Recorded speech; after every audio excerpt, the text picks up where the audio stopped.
The Plymouth Township Planning Commission meeting will come to order at 6:30. Secretary, please call roll. Dennis Sobolski. Here. Tim Boyd. Here. Bob Dorshowitz. Here. Stuart Pop, me, I'm here. Dan Callahan. Here. Bill Ikes. Here.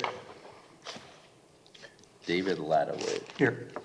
Full house. Good. And is there approval of the agenda as submitted? Mr. Chair, I move we approve the agenda as submitted. Second. Moved by Commissioner Boyd and supported by Commissioner Pop to approve the submitted agenda. All in favor signify by saying aye. Aye. Opposed, motion carries. And is there a motion to approve the minutes of May 21st, our regular meeting? I make a motion that we approve the minutes from May 21st, regular Planning Commission meeting. Support. Moved by Commissioner Pop and supported by Commissioner Boyd to approve the May 21st meeting minutes as submitted. All in favor signify by saying aye. Aye. Approved. And the minutes of our study session on June 4th. I make a motion that we approve the minutes from the study session from June 4th. Their support. Support. Moved by Commissioner Pop and supported by Commissioner Boyd to approve the minutes for the June 4th meeting. All in favor signify by saying aye. Aye. Opposed, motion carries. And, Stan and Bill have to. Oh, they have to abstain because you weren't here. We'll abstain. Okay. Dave, not you. Oh, you were here, but Dave, two in. All right. Public comments. Is there anyone here that wishes to speak to a non-agenda item? Something that's not on the agenda? Okay. And Laura, do you want to give us your tree presentation?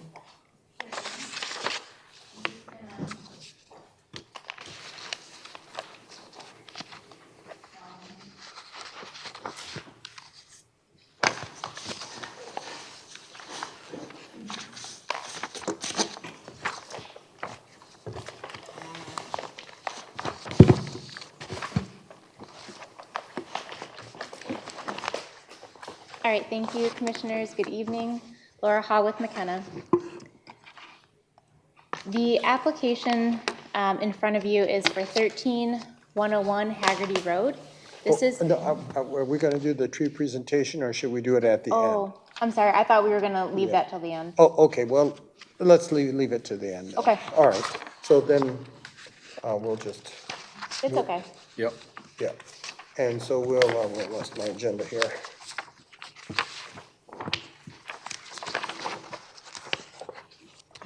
Okay, so.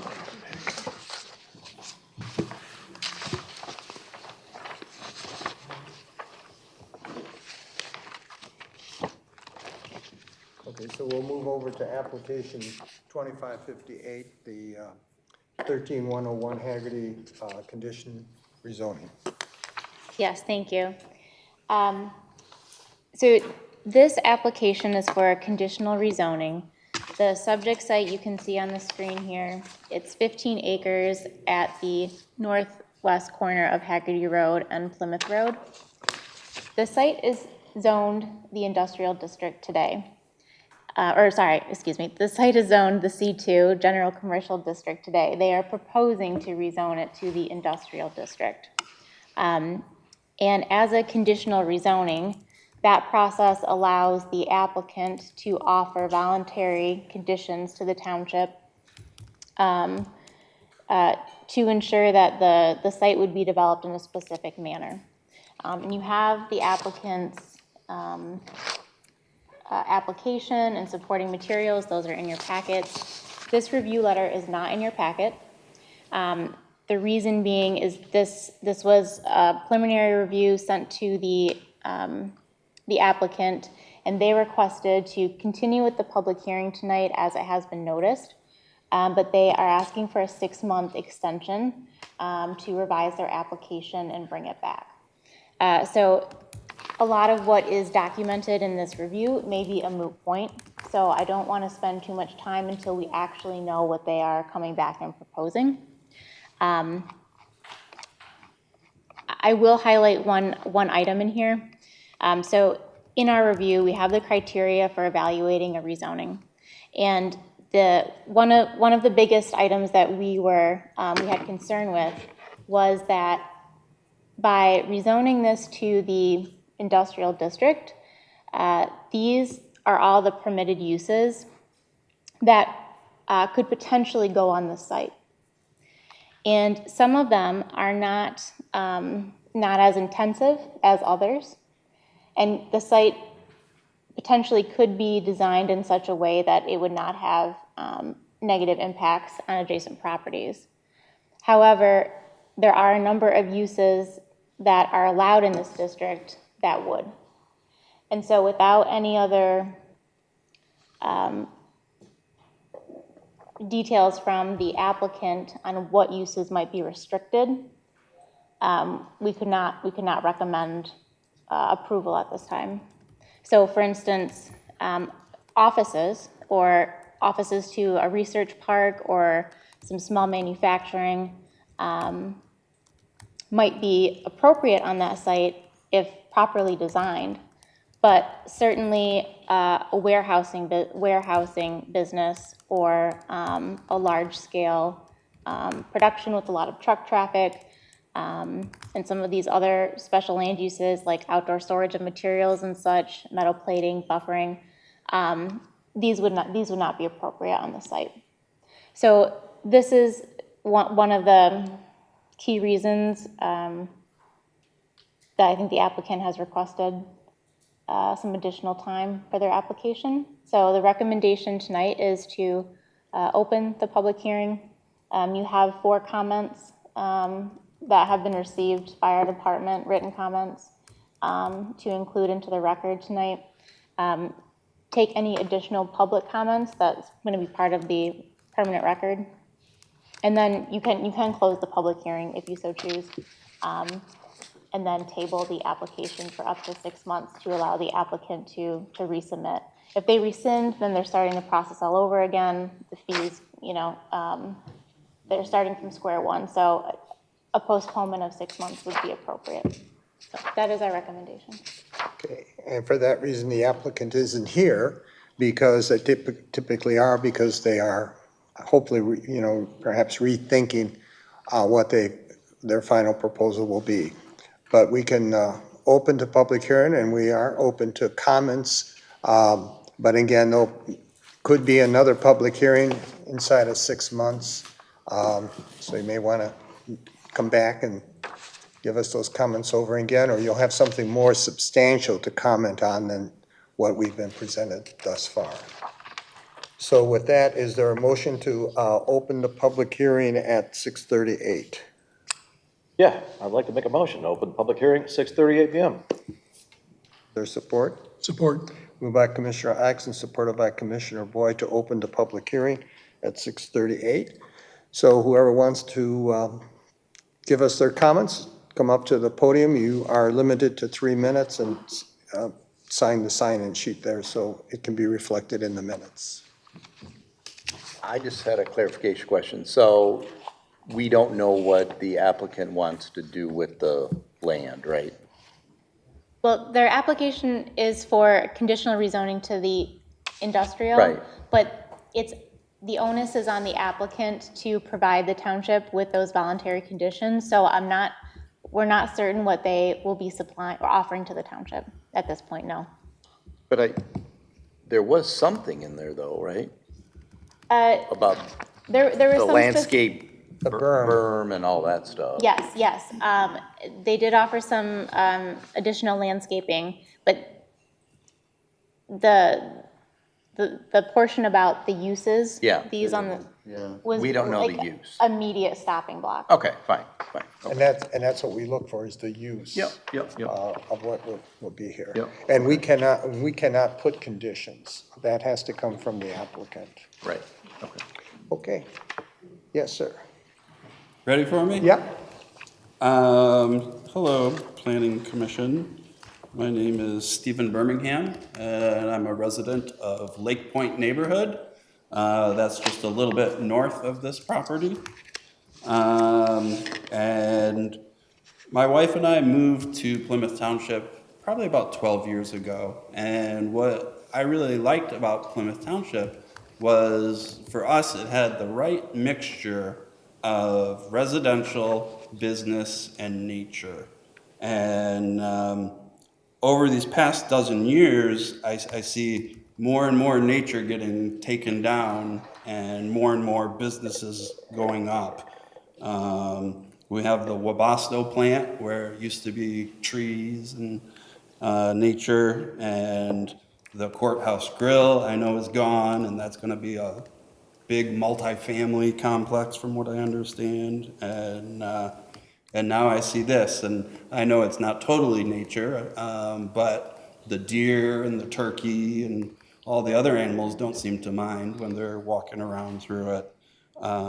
So I just would like to remind the township that a lot of people really like Plymouth Township and the balance of what we have currently. And I worry that we're gonna lose that balance and become too industrial and too busy. So thank you for listening to me, and that's what I have to say. Okay, well, thank you, and I would encourage you to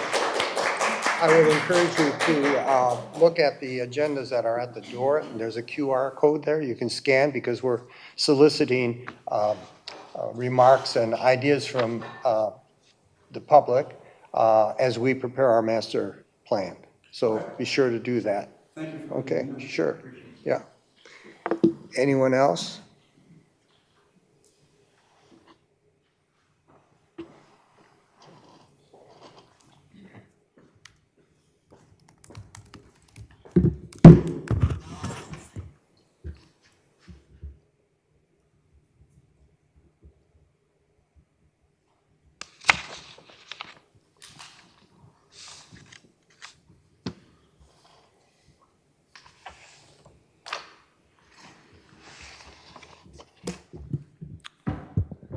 A little tall for this microphone. I don't think it's adjustable, but can you lift it up? I'll Is it- have to, Oh, I'll have to okay. hide back here so you guys can see me all right. Okay. Good evening. My name is John Bezak, and I'm a homeowner in the Ravines community right next to the proposed area. I'm here to strongly oppose this change. First and foremost, I'm concerned about safety, especially for the many children who live in our neighborhood. Right now, the forest provides a natural barrier between our homes and the outside world. If the land is developed, there will be nothing separating the residential area from commercial activity. There will be open access between our homes and an industrial zone, which increases exposure to unsafe environments for kids who work, play, and walk and bike nearby. This layout was never meant to support that in any capacity. Secondly, I want to call out the traffic situation. If you've ever driven at Haggerty and Plymouth Road, you will understand that it is already a nightmare, especially when trains pass by. Sometimes traffic will back all the way up onto Plymouth Road, waiting for the train to pass. Additional office buildings or industrial parks, I am fearful will make this even worse. So I would say the combination of the open, unsafe access and overloaded roads is just not convenient. More so, I believe it's probably dangerous. We're creating more points of conflict between cars, pedestrians, and children in an already fragile setup.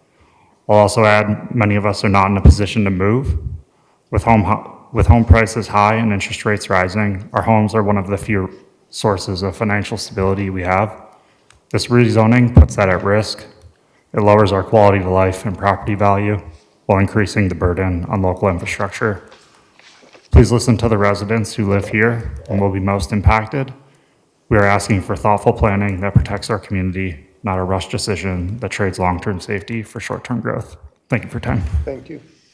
The other thing, yeah, we prefer no clapping or booing, because that, some people are nervous to come up to begin, and so if you have that round of applause or booing, then the next person may not feel too comfortable, and we want to hear from everybody. I want to add one more thing about this survey. If you're unfamiliar with the QR codes or how they work, you can go to the township website, and right on the front page of that website, there's a link to the survey. So again, encourage you to do that. Anyone else? Yes, sir. Yeah. Can you come up, because it's recorded and we can't hear you. Yep, sorry. That's okay. All right. My name is Chris Park. I work at a surrounding business. Just for clarification, when they come back for the resubmittal in 6 months, we received a piece of paper just notifying us. Will we get another one of these? Or how would we know when to come back? Is it 300 feet, Laura? You want to explain the notice? Yes, so this application requires a public hearing notice, which goes in the newspaper, as well as to residents or property owners and tenants within 300 feet of this property. So that's why you receive that letter. Yep. When the applicant chooses to come back, you will receive a second letter. Awesome. The exact same thing with the new date. And just to clarify, even if the motion tonight is to table for up to 6 months, the applicant could still come back in 2 months or 3 months. Yeah, between now and. Yes, correct. Okay. And how long of a heads up do we typically get? Is it a day or two Pardon? that this is dropped off prior to the meeting? Is it usually a day or two prior to the meeting, or? Yes. Okay, Yes. perfect. Thank you very much. It's also posted on the township website. Awesome. Usually, so we meet on a Wednesday, usually Friday, you can try it late Friday. Yep. And our agenda and the packet that goes along with that is right on there. Awesome. And we get our packets on Friday too, so we'd get the same information you get at the same time. Great. Thank Okay, you very much. Sure thing. Appreciate it. Yeah. Hey there, I just wanted to clarify that I live right next to this property and I did not get a piece of mail. And I don't know how the other owners in the ravines did or did not, but I just want to clarify that I didn't get notice. The only notice I had was the sign that was posted at the corner of Plymouth and Haggerty, of which you can't read the details during traffic to know exactly when this is. So the only reason I actually knew to be here today was one of my neighbors. So I just wanted to call that out. Thank you. Okay, thanks. Anyone else? Yes.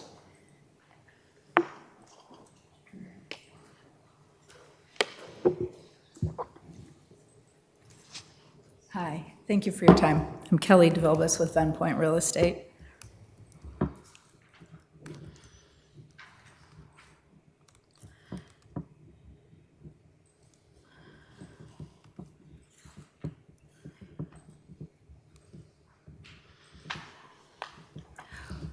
Thank you. We own 54 of the units adjacent to this parcel at the ravines. I'll reserve my comments, but we are very concerned about what's going to go in there since there is a change. But I will reserve my comments until there's more information. But we do have 54 families that live at our community that move there because of the schools in the area, and this could have a big impact on them. So I will definitely be keeping track of this. Okay, Okay? yeah, Thank you. but be sure to come to when this comes up again, if it comes up again. Yeah. Okay. Anyone else?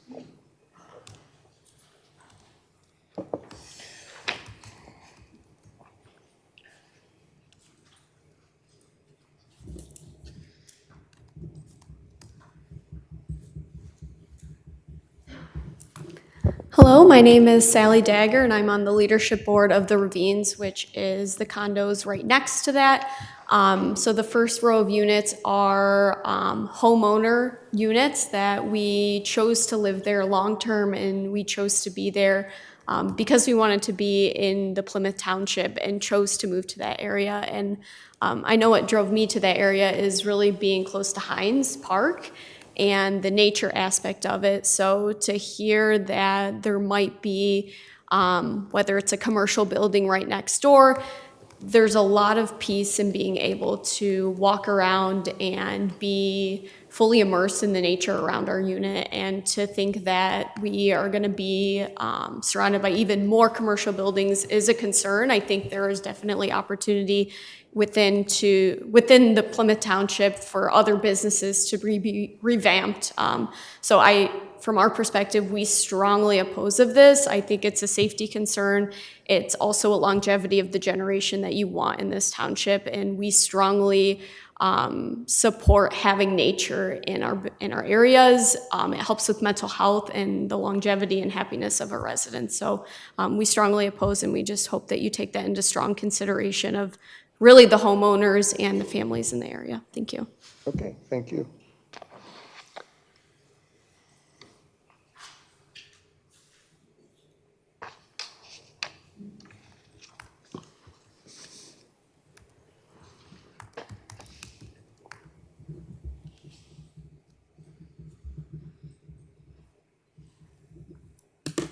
Hi, I'm Cheryl Pond. I'm on the board of the Ravines, like Sally.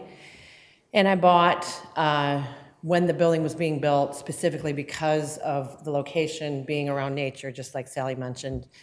And to know that there might be a commercial building, God forbid factory, whatever, next to us, and I'm sure you can all imagine what that would be like, is devastating. So we are all taking this very seriously. We don't want to move. We love our community. We love Plymouth Township. We are, good residents, good taxpayers, and we don't want to see all of that go away and our quality of life to go away. And this is a very frightening prospect for all of us. So I just wanted to reinforce what Sally said. Also, I won't take too much time because, like Kelly said, we don't know what is actually going to happen.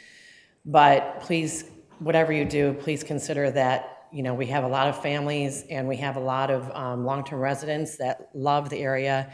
A good point about the nature. That's one of the things that we loved about Plymouth Township too, and hopefully that won't change. Thank you so much. Okay. Anyone else?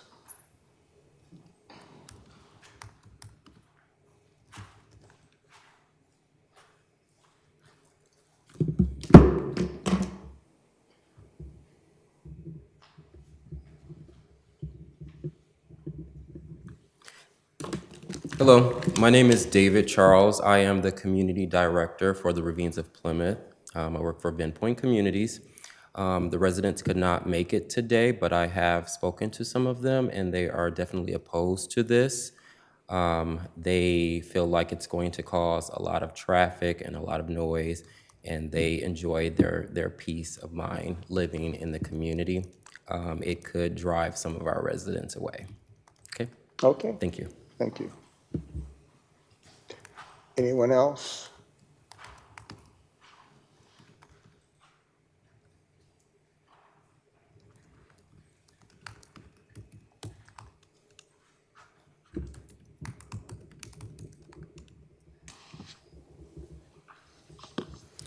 Hi, my name is Gopalakrishnan. I am living the Ravens of Plymouth. I'm the house owner of the first unit. I'm living with 2 kids, and my primary concern is the kids' safety and the traffic. When I get out from my Ravens of Plymouth condo unit, already we are unable to take left or right because the signal between the Haggerty and Plymouth, already the buffer line is getting filled up.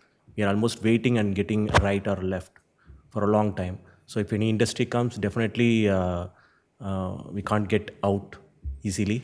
That's the main traffic concern, and for kids' safety also I have a concern. Thank you. Okay, thank you for coming. Anyone else? Okay, is there a motion to close the public hearing at 6:54? I make a motion to close. Okay, close, okay. Second. Moved by Commissioner Ladowicz and supported by Commissioner Pop to close the public hearing at 6:54. All in favor signify by saying aye. Aye. Opposed? Motion carries. I think the Planning Commission is also very interested in the preservation of nature. We have several people here that spend a lot of time looking at landscaping, tree surveys when they come before us. But you have to remember that the owners of this property have a right to do what is appropriate for that particular parcel. That's something that use has to be debated here in the upcoming months. So most likely, there will be some tree loss. We certainly try to minimize that, and we look at the trees, the heritage trees. Ms. Howe's going to give us a presentation for some of our newer members and a reminder of some of the more senior people here on tree preservation. So we're very sensitive to that. But you need to be prepared that what you see there now, whether it's this development or something else in the future, those trees will probably, some of them will be removed. How many, we don't know. But I don't want to shock you with that in a few months if it comes, but you have to remember that we try to balance, it's a difficult balance between people's property rights. You know, we're not going to tell you what you should do with your property as homeowners, and certainly we can't do it for developers. But we appreciate you all coming. It's very useful to us, and it's also useful to the developer when he or she is here. So thank you for coming, and feel free to stay for the rest of the meeting if you so wish. Thank you. And now we need a motion to table this for up to 6 months. Before we do that, Yeah. Dennis, I just want to find out, is it possible to share any additional information, right? The applicant has done an extensive job of providing the history of the zoning, okay? It was industrial, okay, zoned. It changed in 2004. 21 years have gone by, right? And no one wants to put a commercial facility in there for the fact that there's not enough density of residents nearby to frequent buildings. Well, Okay. that's what they have told us. Yeah. We have to verify that. Yeah, don't disagree. Okay. I mean, there would have been something built there a long time ago. I remember sitting in the parking lot there. It's the old Burroughs parking lot that was a spillover. We used to watch the 4th of July fireworks there 50-some years ago when we first moved to Plymouth Township. That's what it was used, right? It could have been a truck driving school. It didn't. I took the time to actually go to the property to look at the trees because I'm probably one of two of the biggest tree huggers that sit on this planning commission.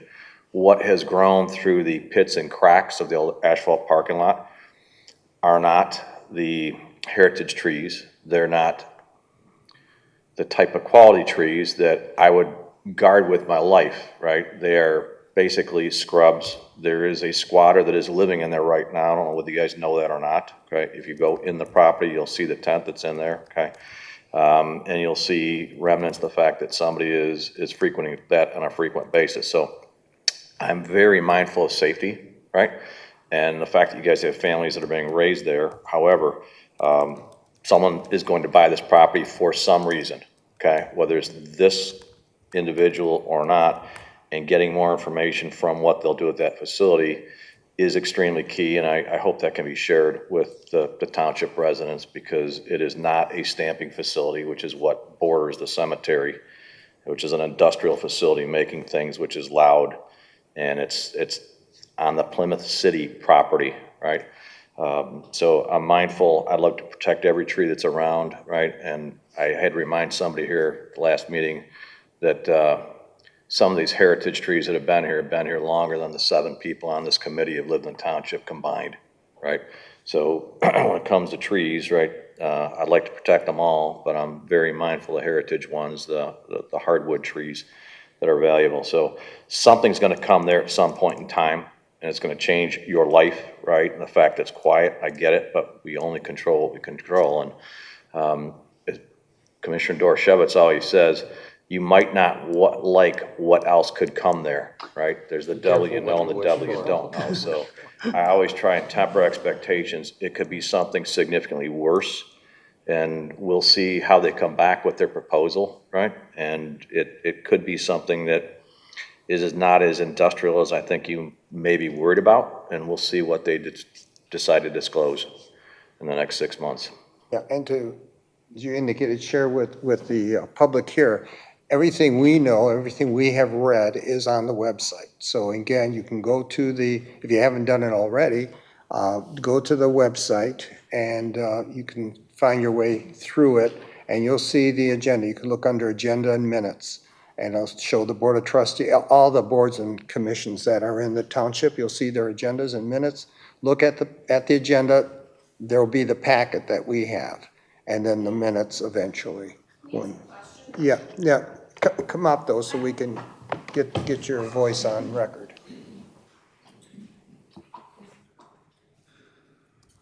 I guess my question is, like, what influence as residents do we have on this decision? If it's gonna happen anyways, I guess I'm trying to understand, what can we influence? Is it rezoning? Is it what builds there? I just want to understand our impact before getting more influence from Well, our what would you, residents. let me ask you this question. go for it. What would you like to see? A park? Yeah. Okay, well, that means then the township would have to buy it, and they frankly don't have the money other than us. So do we not, I just want to understand, like, as we start getting into revisiting, is it even worth coming back? Is it worth even It kind of is sharing worth- our voice? It is worth coming back because the developers can hear you. And I wouldn't say most, I would not say least, it does have an impact. It has an impact on them, and it has impact on the commission too, as far as our role. You know, we're subject to ordinances and, you know, we are not all powerful. And the ultimate decision, if there's this rezoning, this conditional rezoning, and we would make a recommendation to the Board of Trustees, either deny or And it can approve be a it. recommendation or a negotiation Right. of It what then is involved. Right, and then goes to the Board of Trustees. Okay. And that's where the final decision is made, because they're the lawmakers and we're the advisors to them. Yeah. So Well, I one of appreciate the- it. Thank you. One of the things to understand is that if they could put anything that is up on the screen right now there without any approval, by virtue of the fact that it's zone C2, so they could put in retail, they could put in a restaurant, a bar, they could put in a bus station, a commercial parking garage. There's a long list of things that could go there. So as you evaluate this, you gotta kind of really, you know, be careful about unintended consequences. Yeah, do your homework. The ordinance is also on the website, and you can see what the zoning is on the property. You can then also see what would be permitted. And so if you're going to come back again, and they're going to come back again, I just encourage you to do your homework on that. So if you're going to argue the case, you come well prepared. Yes.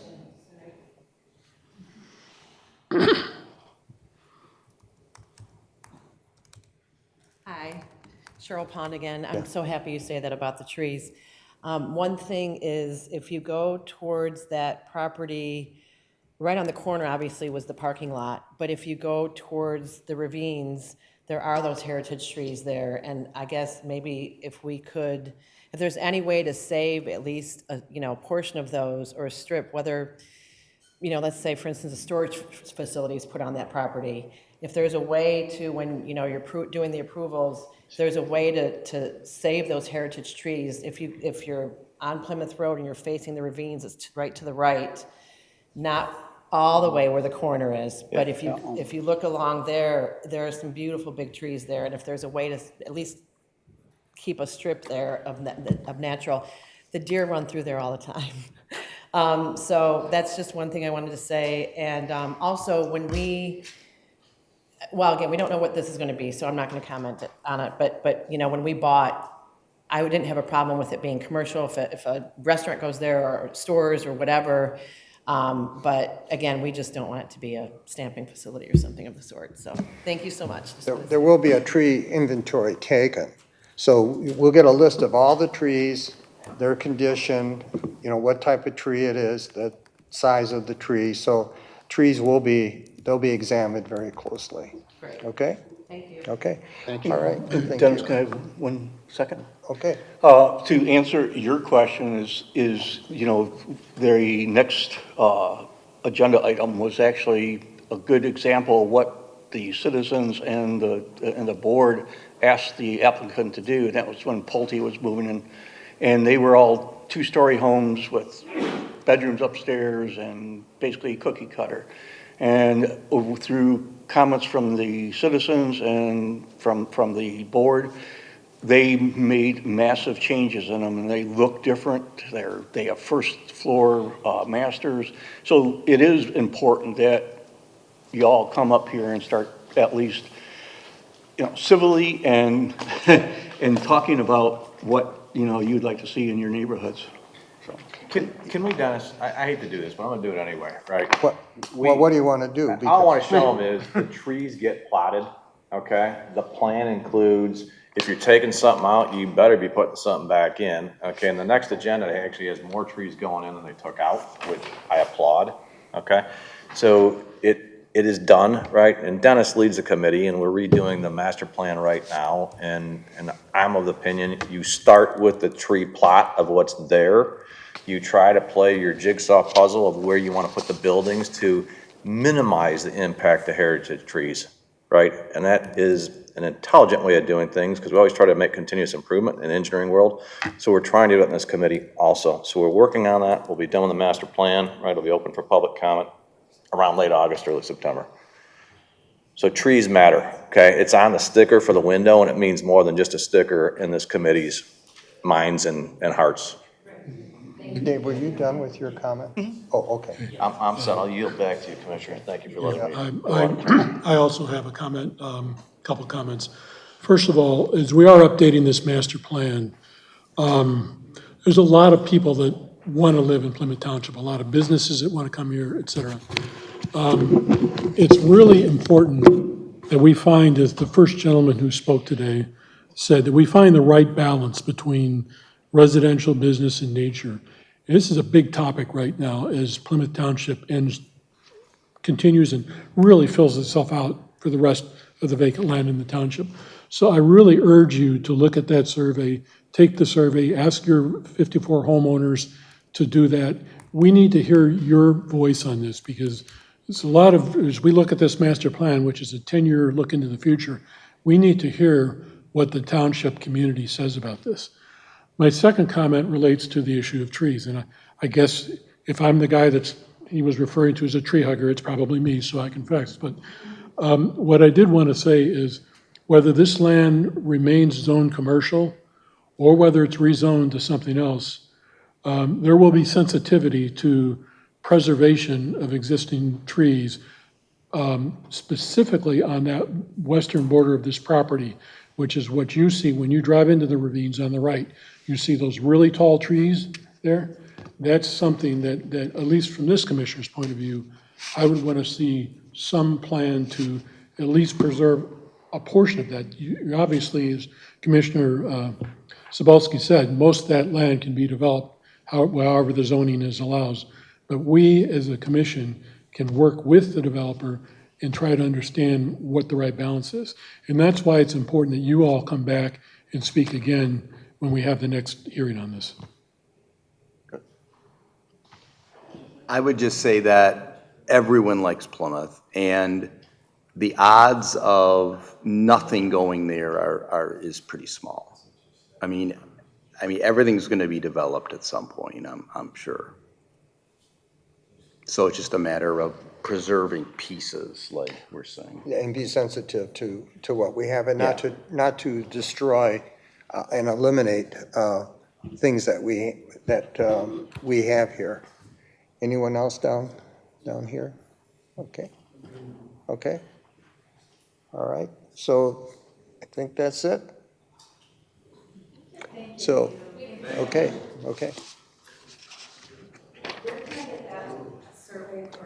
It's on the township website on the front page, or if there's any more agendas left, there's a little QR code. You can, scan it with your phone. Probably the simplest would be just to go to the website. Yeah, it's right on the front page.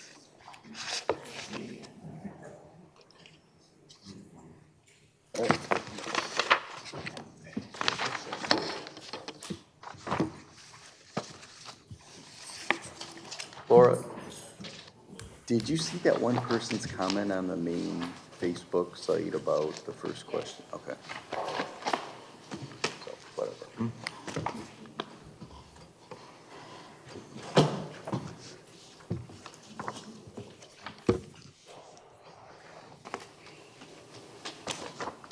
Okay, next is application 2550, Plymouth Farms, formerly Crest Haven, the cluster housing option.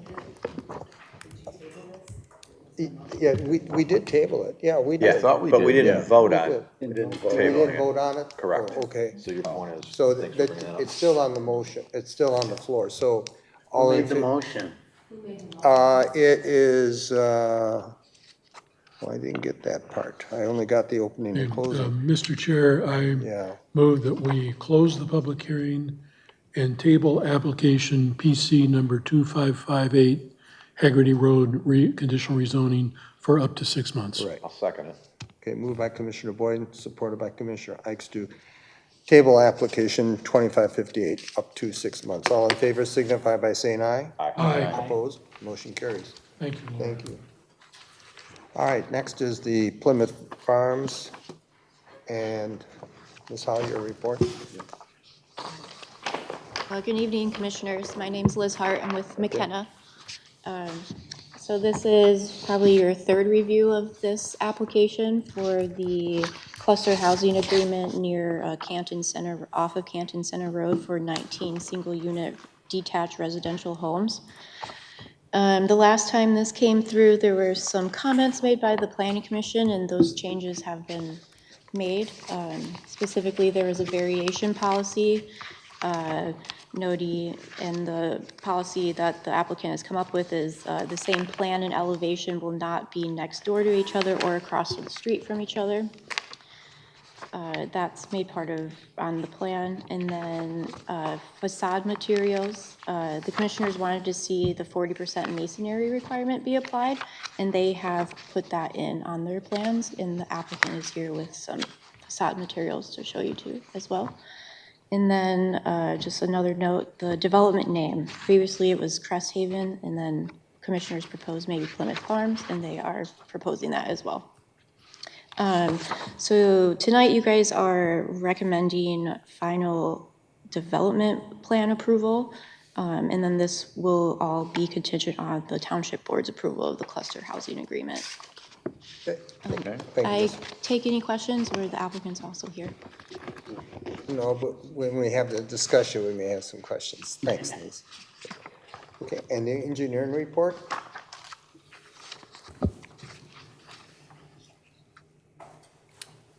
Good evening, Mr. Chair and Commissioners. We received the revised site plan for the project now known as Plymouth Farms in our office on June 2nd, plan dated May 19th, 2025, prepared by Zyma Wozniak. Plans were reviewed in accordance with the current Plymouth Township engineering standards and code of ordinances. And we recommend approval of the site plan with the inclusion of our comments, which I will summarize for you this evening. Other items in our letter were provided for reference in advance of the construction plan step.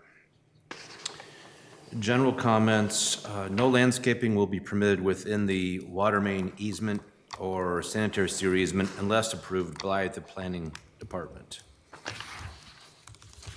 Water main comments required for site plan approval. Landscape is being proposed within the water main easement. A note regarding restoration of disturbed landscaping for water main repairs has been added to sheet SP-8. This will also need to be included in the CHO agreement and/or a future master deed. Storm drainage comments required for site plan approval. To meet township standards, the proposed maintenance access drive shall be extended westerly to enable maintenance to the forebay and the standpipe of the detention basin. Review and approval will be, the forebay of the detention basin and forebay standpipe of both the detention basin and the forebay. Review and approval will be required from Wayne County Department of Public Services to confirm the detention basin and the pretreatment and infiltration meet their current requirements. The plans were submitted to the county for review and approval, and the applicant has responded to their first review by the county. site paving comments required for site plan approval.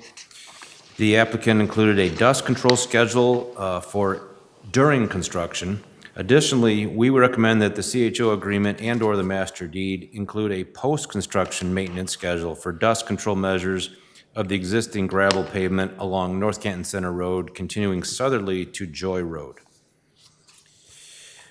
Traffic comments. On November 4th, 2024, a traffic review memo was provided. The traffic study was reviewed for inclusion and completeness of all the items requested by the Planning Commission around that time. The traffic study showed that traffic will continue to operate without excessive delays following the completion of the proposed development. The following must be submitted with the revised site plan. A letter from either the applicant or the applicant's engineer must be submitted with the site plan, highlighting the changes made to the plans, addressing each of the comments listed above, and indicating the revised sheets involved.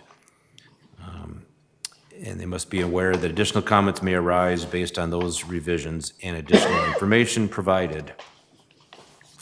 The final engineering plans for the development for construction are to be prepared in accordance with Plymouth Township engineering standards and the 2021 Plymouth Township standard details. Sanitary sewer and water benefit fees may be applied to the project. That's all I have this evening. And the applicants received a report from the fire department where there are no deficiencies. And the applicant is here?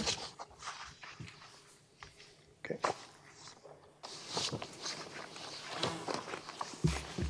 Hi, good evening. My name is Adam Reed. I'm with Pulte Homes. I really don't have much to add beyond the planner's report and engineering report. Just more here to answer any questions and help in any way that I can. Okay, well, are there any questions? Yes. Oh, I thought you had your hand up. Okay.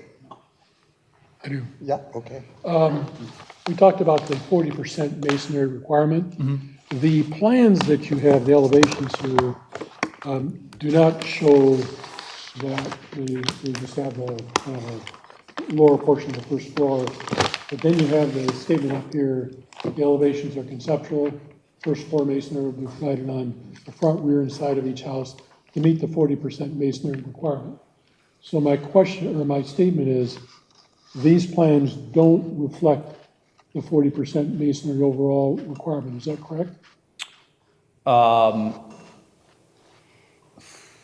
Can I take a look? Can I Yeah. There.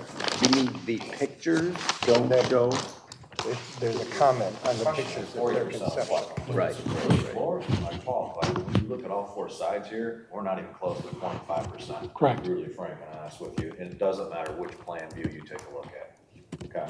And that's the basis of the question. Yeah, I mean, my understanding is the last time that I was here, it was voted on and agreed upon that we'd honor the 40% masonry requirement. If those plans don't show that, I'm not sure if they're up to date or not. Leo Gonzalez and Andy Wozniak are engineers that should be looped in if that's not the case. Okay, well, I can't, this does not represent 40% masonry, so we need some kind of clarification that, I'm personally not gonna ask you to redo each elevation to show that, but we need some kind of documentation that acknowledges that you fully understand that as a criteria. Absolutely, mandatory. and whatever we can do to get, to satisfy, that concern, that we will honor the 40% requirement, I'm happy to do so. And I see you brought building materials Yeah. here? Yep. Let's look at those since we're talking elevations and. Well, why don't can you just walk it around and describe it, and then you can just put it on the chair so we can continue to look at it. Before you do your best with Vanna White, okay? To Tim's point, there's 5 drawings here. One has a PCR, which is a product change request revision, dated April 12th, okay? And they may not have all been updated, but my question is going to be 40% of what? We're not ready yet. Yeah. Okay. So it would be nice to get updated renderings. Someone must have them somewhere, right? Okay, we're going to get into that in a minute. Let's look at the materials, okay? All right, so let's show us, we have. Yeah, so these are two options of brick. We have up to four, and a more traditional stone masonry option as well for our home buyers. These color schemes and material schemes, we brought there are, I think, 60 different, options for our buyers to choose from. So just to give you an idea of, when you're going through the Pulte home buying process, there are, again, I think 60 different combinations that we offer as far as siding and 4 different brick options for our customers to choose from. So on this, so I have that question on the, again, now going into the materials. I read this, but where it looks like it's wood, are you using wood or are you using a hardy board type material? What is that made of? Hardy board. It's hardy board, the whole thing, where it looks like wood? Well, above, yeah. I mean, wherever it would show wood or vinyl, it's going to be hardy board, composite. So no vinyl on this houses? Not as it stands today. Not as it stands today. Our plan is hardy board.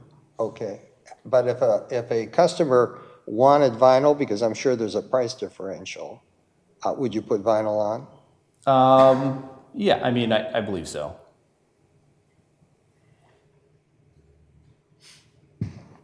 Okay, neat. So Bill, now you have more questions on these elevations or? On the brick thing?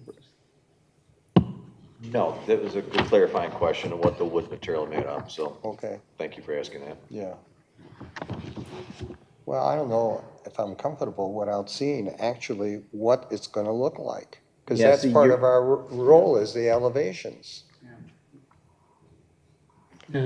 No, I was just gonna say, it looks like they use the old pictures, but just say we're gonna do 40%, yeah. And looking at it, I can't disagree. Yeah. Laura, what kind of clarification would be appropriate on this? Well, it's my understanding from the last time when preliminary site development plan approval was given that these are going to be custom homes by Pulte, and that those exact specifications of the facade design aren't available yet. They provided us with samples, but not the exact ones that would be built. So I do feel that if the Planning Commission conditioned the approval, I mean, it's in writing with the 40%, but if you wanted to add that into a motion or even specify that vinyl is not permitted material, that hardy plank is a permitted material but not vinyl, like that would definitely be an option. I understand what your objective is to, make this more customized. I see this happening in other products that people can purchase. But does anyone go out there and look see if they've met the 40%? So the process after this is once they start site construction, when each home comes in, a permit will be filed with the building department. They take a look at the approved plans and they will review it to ensure compliance with those design standards. So it goes through the building department next. And Chairman? Yes. Brooks Cowan, Pulte Homes, and your planner just confirmed what I was about to comment on, is that we have a wide range of models for people to select from, and what we have here came from a giant room, and I brought what I could carry, but we had a lot more brick samples, a lot more stone samples, and a lot more exterior vinyl and hardy board samples, and so we can say, here's a few concepts that we can provide. We will have the 40% brick. And then as we go through the process and as the buyers spec out their homes, whether they want the stone, the brick, and go through the different models, those would then go to the building department, go through review where the 40% brick would be verified. So just wanted to clarify that. As I said, I can see where you're going in this direction. I mean, we had occasion recently to purchase furniture, and now you buy a sofa or a chair, you can pick out what kind of arms you want, and of course, the upholstery. And the start, do you see the legs, not see the legs, or all of that? So I think probably we're moving into this somewhat customization. But I think our concern is the look of it, and this is a question I asked from the commission. Are you happy or pleased with the look? Do you feel that a review by the building department when they come in for the permits, that it does meet the 40%? I mean, I'll testify by personal experience that when we do projects in HOAs or have that type of commitment, the building department makes sure. Okay. Yeah, and Chairman, if it's on the final site plan that goes through the Board of Trustees, any deviation, if let's say somebody specs it out and it comes out to 37, 38%, you typically find the building department catch that and say, you need to change or make changes here to meet that 40%. So it's just another layer of review for these concept plans. I guess maybe it's my architectural background speaking here, but how will you meet the 40%? In other words, all these drawings show a wainscot of maybe 4 or 5 feet tall around the entire house. Will it be will your entire first floor now become masonry? Or will you, for instance, have this entire structure here under the gable, would that all become masonry? I mean, how are you planning to meet that requirement versus what's shown on these blueprints? Sure, and our architects are used to working with various different cities because some cities are 30% minimum, some are 25%, some are 50%, where we'll have somewhat of a similar model size home where it's 1,800 square feet to 2,200 square feet, and then we vary it with the purchasing and say, this city requires X amount, that requires a little bit of a deviation in design in order to meet that zoning ordinance, and then that is, I guess, spec'd out throughout the buying process of Plymouth Township. Final site plan approval is 30% brick, and they can work with the buyers on tweaks to the levels of brick and exterior vinyl or hardy board. I've driven through Margate, and I think they used a similar process as Pulte is using. And what I've noticed, they do have the wainscoting. That seems to be the popular thing now. But sometimes on this, like, I wouldn't call this a dormer, but where they have the, the second story goes up, sometimes that's all brick or it's that decorative stone. To be encouraged. Right. And we are encouraging not to have the cookie cutter look, so you do offer different styles. And I think also, I know in my own subdivision, there's homes that are identical, but you would never know it. Some are more colonial, some are more Tudor. Just by adding a few architectural details, they can change the look of it. Which really helps. Yeah. I'll come back to this in a moment, but I have one other question. Your 1-story or 1.5-story plan, the Abbeville, does not show stairway to the basement. Will all these homes have basements in this development? I don't know the slab to basement ratio. I can look in and see at least what the planned basements are. Some are not, some won't have basements? No. And I'm almost certain that most will. However, and for move down buyers, for instance, some of these homes and buyers are not looking for the option for basement. That is not a concern of the commission as to whether there's basements or not. That's not something we're concerned with. I know in I our, just assumed there'd be a basement. in our Yeah. sub, there are some homes that the family room juts out from the main body. exactly. And those are on a slab. And But the when I'm rest of the talking house is about, basements, specifically referring to the Abbeville, on these plans, you'll see Del Webb. And Del Webb is Pulte's exclusively 55 and up community. And what we're seeing, and as a Michigander, it's surprising to me, I love my basement. I like to put a lot of things in my basement. Some of these move down buyers in 55 and up communities are not opting to have a basement. They want a slab and to get rid of some of the junk. Yeah. Good. Wow. So we should presume that one or more of these homes may be in a slab, which is not a problem to me, but I want to make sure the commission But if the purchaser wanted a basement under part of the house or all of the house, you would do that? Yeah. So basements are optional on these? You know, I'd have to get with our engineer to Wow. confirm, I- but there are, you know, there are developments that we're doing across Metro Detroit that are optioned basement and not. Townhomes even, Wow. yeah. No, that's a good point, Tim. I just assume, I mean, on a 500, 600, 700K house, you should have a basement. Yeah, I mean, I can see on this plan where a basement stairway could be added in, but it's not shown on the plan. This is the basement. I'm, Buy the house, move in. What's that, Bob? We're gonna store stuff. What'd you say? No, I was just said you buy the house, you move in, and you discover there's no. Oops. I know. And you only have a 2-car garage. Right. Okay, so back to the masonry. I just want to make sure, what I'm taking away from this is, these homes will have 40% masonry, full stop. What I'm also taking away is that you're not providing these elevations as your final design. You're acknowledging that they will have to be changed to represent 40% overall. Yeah, I have to confirm that with our engineer, but as I'm looking at them, you know, they're not 40%, and if our engineer has something different to say and say, no, this is a scenario as to why this is 40% and why this does meet the ordinance, that's a different story, but as I'm looking at it now, you know, we'll alter the plans to show 40%.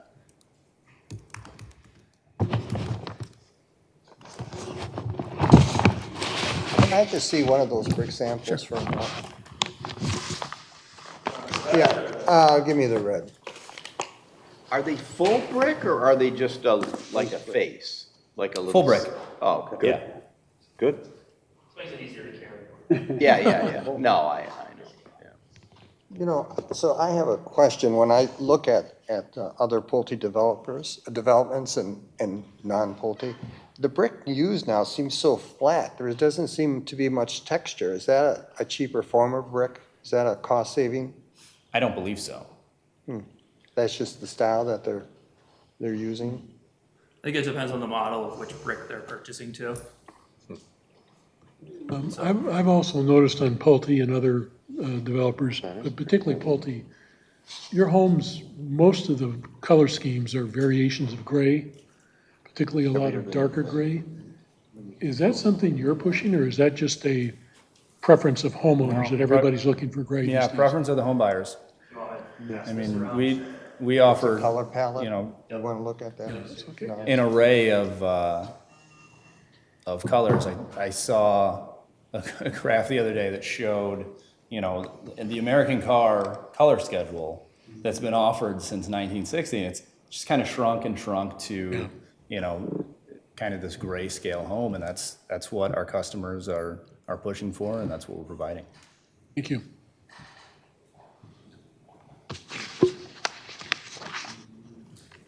So Laura, is it permitted under ordinance when we say masonry? You know, they make, I know it's called half brick where it's really truly a veneer, it's not a full brick? It's a full brick. Yeah, I know, but Oh. I'm asking about the ordinance. Oh, Would it be, would we permit that you sort of just a brick facing? We would?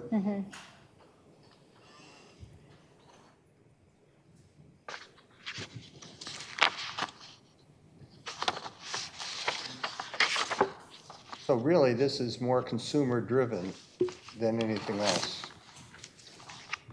So basically, you could have 19 completely different exteriors of homes. Yeah, absolutely. Yeah, and I mean, yeah. monotony, I know is certainly a concern. It's a concern for Pulte. It's a concern for the communities that we operate in. I think I mentioned the last time that I was here, you know, we have an internal policy that we cannot put two homes together that have the same color scheme, that have the same, you know, facade materials. We can't put homes directly across the street from each other with the same facade materials, with the same colors. I mean, it's just, it doesn't help resale value. It doesn't help, you know, the community's image. we hear the concern, you know. That's what the consumer wants. Yeah. So we approve or make them come back with new pictures? No, or I think, drawings or what? I don't know, it's up to the commission. I'm satisfied the fact that, the way you described it, it is consumer-driven. Styles of the home, it doesn't seem, this is just me talking now, it doesn't seem way out there. I think they're, they're homes that appeal to people. And then color scheme and where the brick is, as long as it meets our ordinance, that's up to the consumer. Yeah. Agreed. I've come this close to buying a Pulte property twice. The first time was Northville, okay? I couldn't get the type of house I wanted because of the Pulte rules, okay? And it's a good model you guys have. Nothing looks the same, and they're well-built houses, okay? The other one, the location was bad. So that doesn't bother me. I think the 40%, if it's in writing, they'll do it. The building department will verify it, right? So I'm not getting hung up on that, right? Whether they have a basement or not, I'd be surprised for over $500,000 to get a house without a basement, but these two gentlemen just might not know that. Okay. Are people Well, comfortable? yeah, that's, if people buy them, they buy them. Yeah. And if they make a wrong decision, when it comes time to sell, they may regret that decision they made initially. That's how you learn. I guess. All right. Then. All right. I'm Take not a ready vote. for a vote, okay? And the reason why is, here's my little report card I made on what was submitted, right? There's 6 smiley faces out of 9. We covered the facade. The lighting, I'm just surprised you guys aren't putting a solar panel on to light it, right, in the day of sustainability, but that's up to you guys as builders. The one area, right, that I liked was you actually put the asphalt access road in there, which I thought was great. But on number 9, you missed the opportunity to get those extra parking spaces, right? We are the planning commission, and I live in a place just like this. There's 8 spillover spots for 25 units. And the 600 feet, right, it's not straight, right? When you add the straight 100 feet, it's way less than what's stated here. And I do think these homeowners are gonna be jammed come holidays, birthdays, whatever, and you got the asphalt going there, just extend it, right? You don't have to do that, but I wanna provide that coaching on it.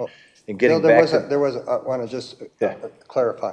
So there is a statement in the report that does show parking on one side of the street. I couldn't quite hear you. Yeah. So can you repeat what you were Yeah, saying? the comment here was a 600 foot of road parking available on northeast side of road to park. The bottom line is when you take the curbs out of here, and no one's gonna park a car by the entrance because it's gonna get stolen, whether people want to admit it or not, but you need spillover parking somewhere. With that access road that's asphalt, that's the perfect place to tie in, right? Another 4 or 5 spots somewhere in there, right? Because I'm living it today.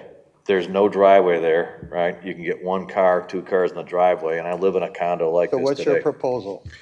Extend this asphalt so it goes sideways, so you have 4, 5, 6 extra parking spaces. Your homeowners will thank you guys 12 months from now. You can take this copy if you want it, right? There's a marked up drawing. Laura, is that a possibility?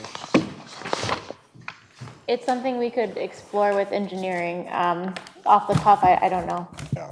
I get that they don't have to do it, Dennis, right, by the Wayne County rules. I fully get that, but I'm living it today. Thank goodness we have 9 extra spots for the 25 units, and I live right across the street from Commissioner Pop, so he probably knows what I'm talking about.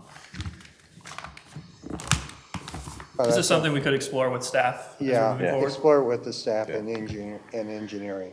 And my last comment here is, you guys took out 77 trees, you're putting in 141, okay? Hardwoods, deciduous, and spruce evergreens. It's phenomenal what you guys have done on the trees, and they talked to all the surrounding homeowners in the neighborhood before they finished their plan.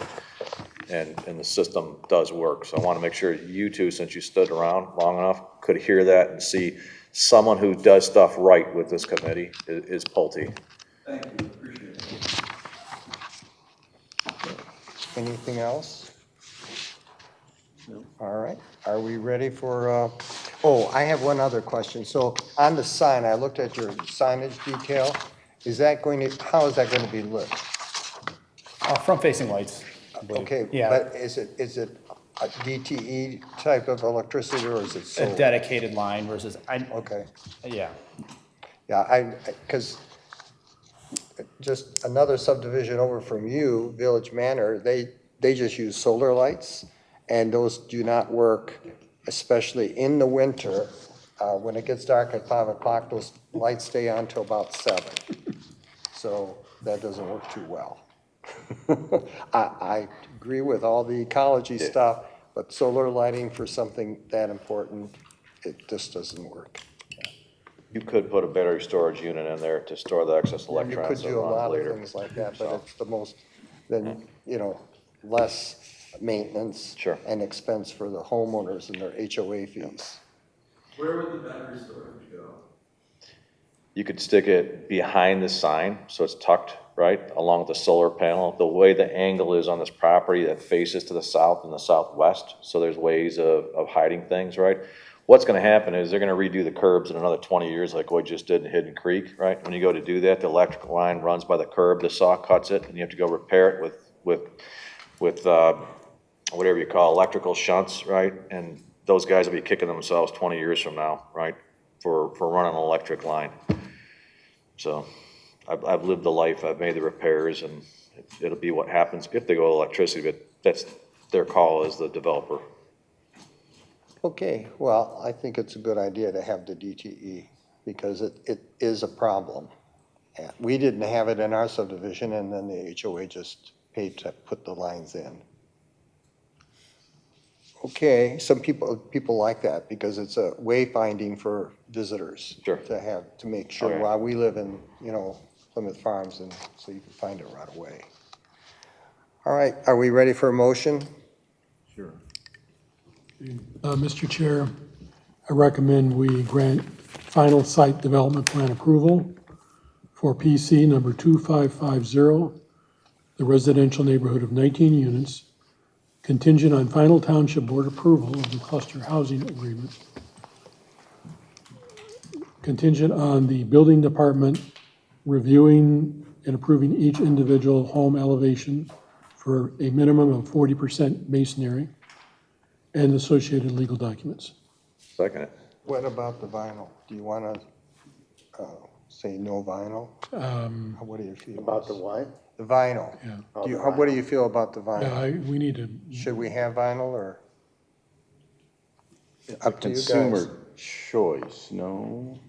It is. Laura, do we have a requirement on vinyl for other, or a requirement that we not use vinyl on similar type of developments? It's within your purview to say no vinyl, so you could say hardy plank is acceptable, but not vinyl. I'm just throwing that out there. It's up to you Yeah, guys. what do you all think? I'm okay, it's a good suggestion. Right? Okay.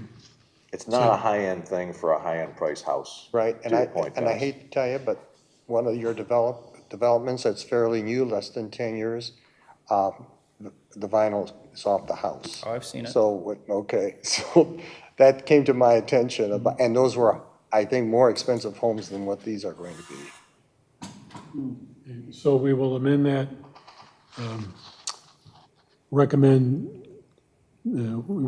final site development plan approval for PC number 2550, the residential neighborhood of 19 units, contingent on final township board approval of the cluster housing agreement, a review and approval of each individual home elevation by the Plymouth Township Building Department, a requirement that siding be hardy board and associated legal documents. Hardy board or similar. Hardy board or similar. I'll re-second. Okay. Moved by Commissioner Boyd and supported by Commissioner Ikes to recommend approval to the Board of Trustees for the cluster housing option application 2550. All in favor, subject to said conditions. All in favor signify by saying aye. Aye. Opposed, motion carries. Good luck. All right, Thank you very much. I love the name. That was good. That was good. I wonder Sapulski why. Farms. Somebody must have saluted it when they ran it up the flagpole. All right. Next is the, well, let's do the tree preservation. Yes. Yeah, we love the tree. Tree preservation. presentation that you were going to give? Just to start off this topic, this is really important. I did not fully understand a lot of elements of this regulation and references. And it's not exactly what you think it is until you read the details. It is a very good proposal or good review for us. And we may need to, we may want to strengthen it even further. I just wanted to say that I didn't fully understand this, so don't feel bad if you didn't going forward. So let's hear what you all have to say. I'm sorry, I couldn't hear that last part. I just said, let's hear what you guys, let's hear your presentation. Oh, the sentence or two before that, though. Just that I didn't fully understand this, a lot of elements of this heritage tree requirement myself. Okay. It was very helpful to actually see the detail, and I'm hoping that the rest of the commissioners will feel the same way. It's good to get a refresher and also for the newer folks too. All right. Okay, thank you. I'm referencing the two-page document that was in your packets, and it's on the screen. This details the township's current tree preservation and landscaping requirements. So there's two sections within the township codes that regulate this. The first is within the zoning ordinance. Article 26, landscaping, screening, and buffering. And this details how trees are inventoried and certain species that are not prohibited or not permitted. And then the second regulations are found in the general code of ordinances. And this is chapter 98, tree regulations. And this was amended in 2021 to account for heritage trees.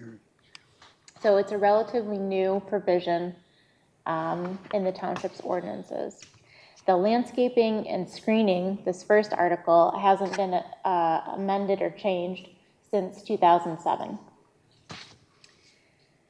So to start, when the Planning Commission is reviewing a site plan, a tree survey is required if there are trees on the property that will be disturbed and if the trees are 8 inches or greater in DBH, diameter breast height. So if there's, let's say there's a commercial development and there's only 6-inch trees, it doesn't need to be surveyed by the ordinance and it wouldn't come before the commission. Those don't count regardless of their condition. But anything that's 8 inches or greater needs to be surveyed. And this is an important distinction. This excludes an individual property owner who is removing a tree from their backyard or building a new house for themselves.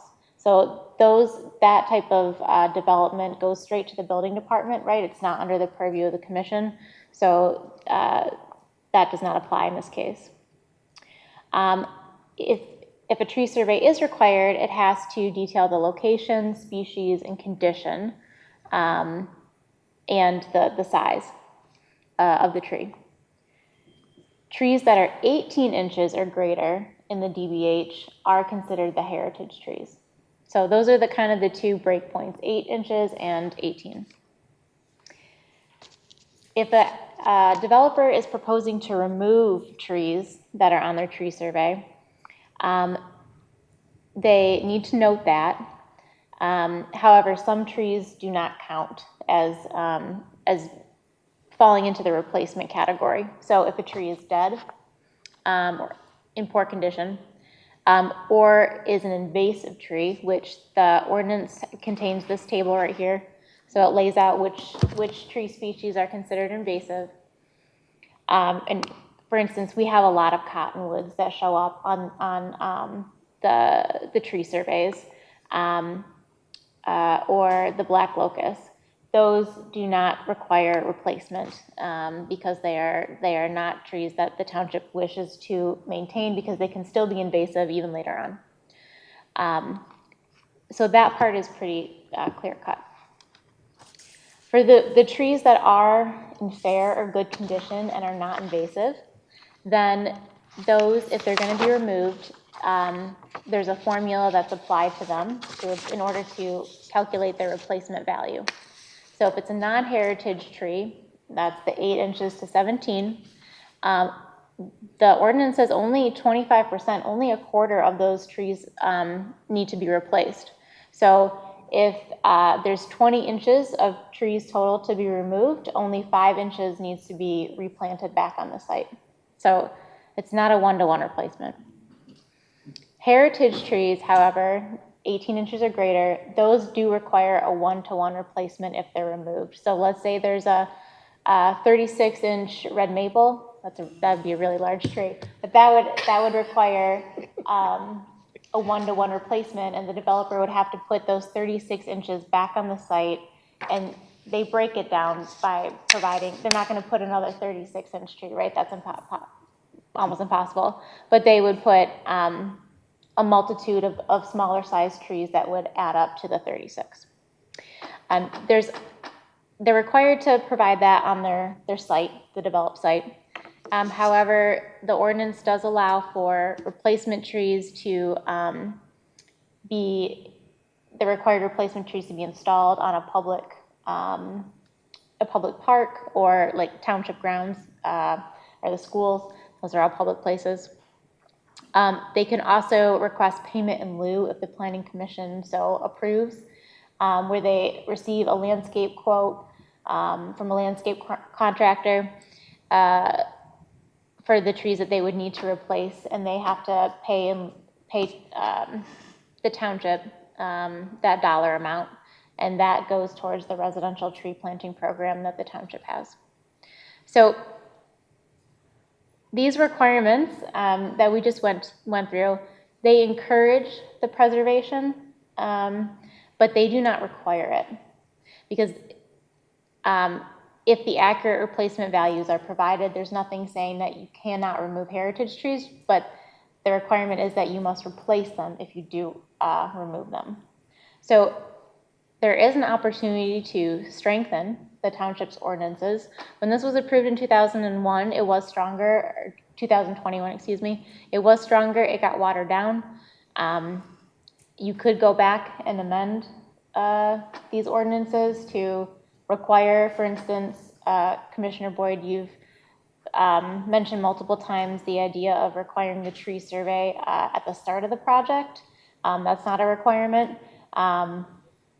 And to have a preservation plan, basically, is what the developer would need to show to the township as how they are proposing to develop their site in such a way that maximizes the preservation of the trees. And this is what they have taken into account with their grading limits. So there are ways to give the ordinance more teeth and to ensure that the preservation is maintained. There's other regulations that you could include as well. But there are opportunities to strengthen that ordinance if you so wish. And then the last thing I noted in this memo was just the current language regarding tree preservation that's in your master plan. It's pretty thin, and it would be nice to enhance this language to support the township's goal of preservation and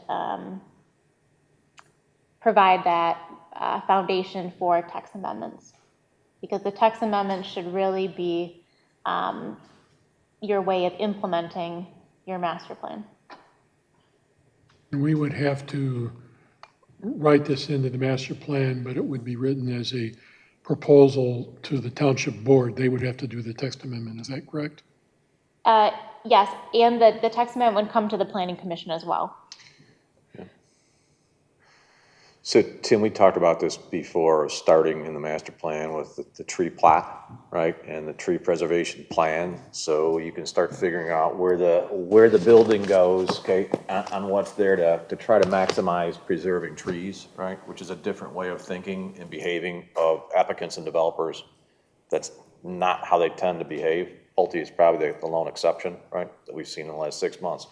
So that being the case, Laura, I agree with you 100%. This is very clear. Thank you for bringing it, right? It was easy to understand, right? And the master plan is where we got to go, and it needs to be one of the first things in there on what we're doing different, right? We'll see what the surveys say, Dennis, right? I think they'll echo the fact on the tree canopy preservation as being an important thing. It might not be number 1, but it won't be number 11.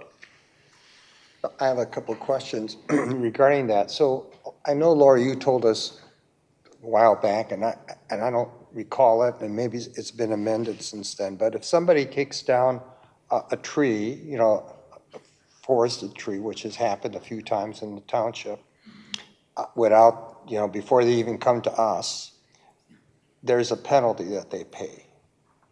What is that penalty?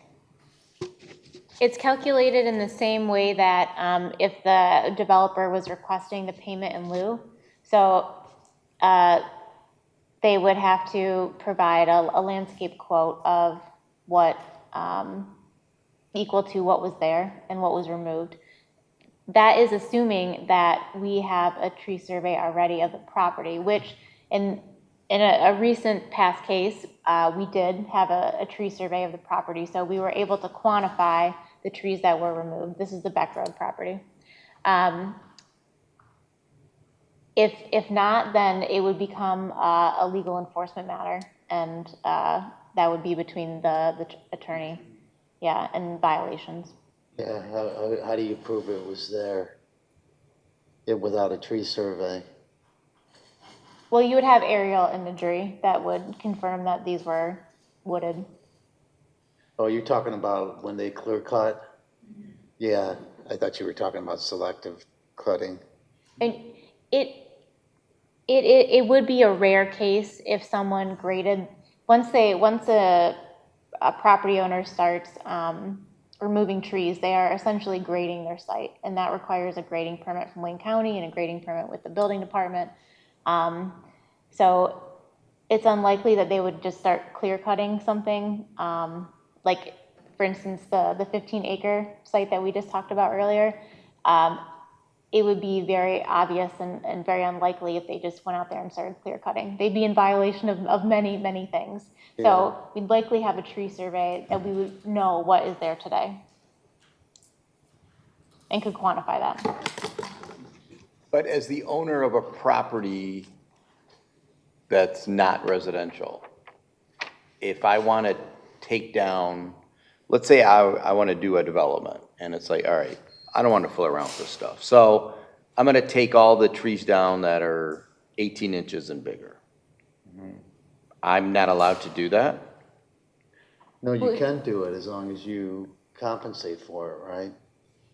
Yes, I mean, you're doing site work at that point, and you really need to engage with the building department to ensure if a grading plan is needed, and that usually triggers Wayne County. So To take 5 trees down, say?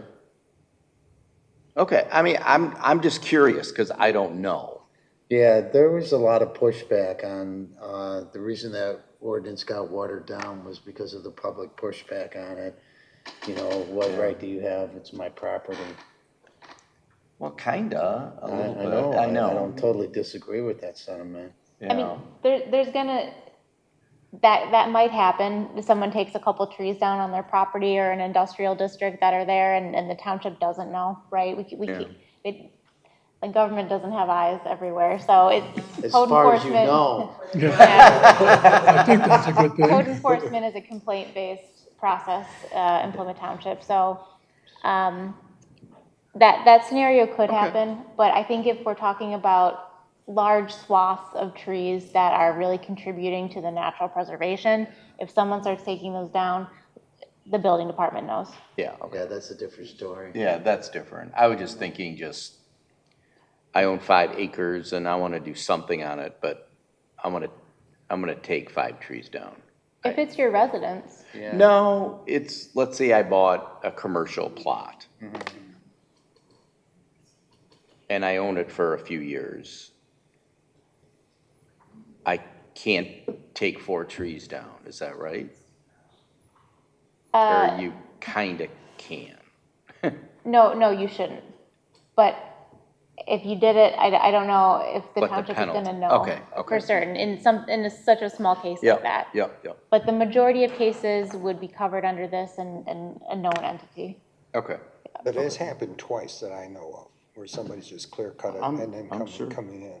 So and I feel sorry if people come in and they want to preserve the trees, and yet I always question what's to prevent the developer just to come in and clear them all out and then come in for a proposal. Right. That's what I was thinking. Is there an incentive for them not to do it? Now, you seem to indicate, well, they're going to be in violation with township and the county.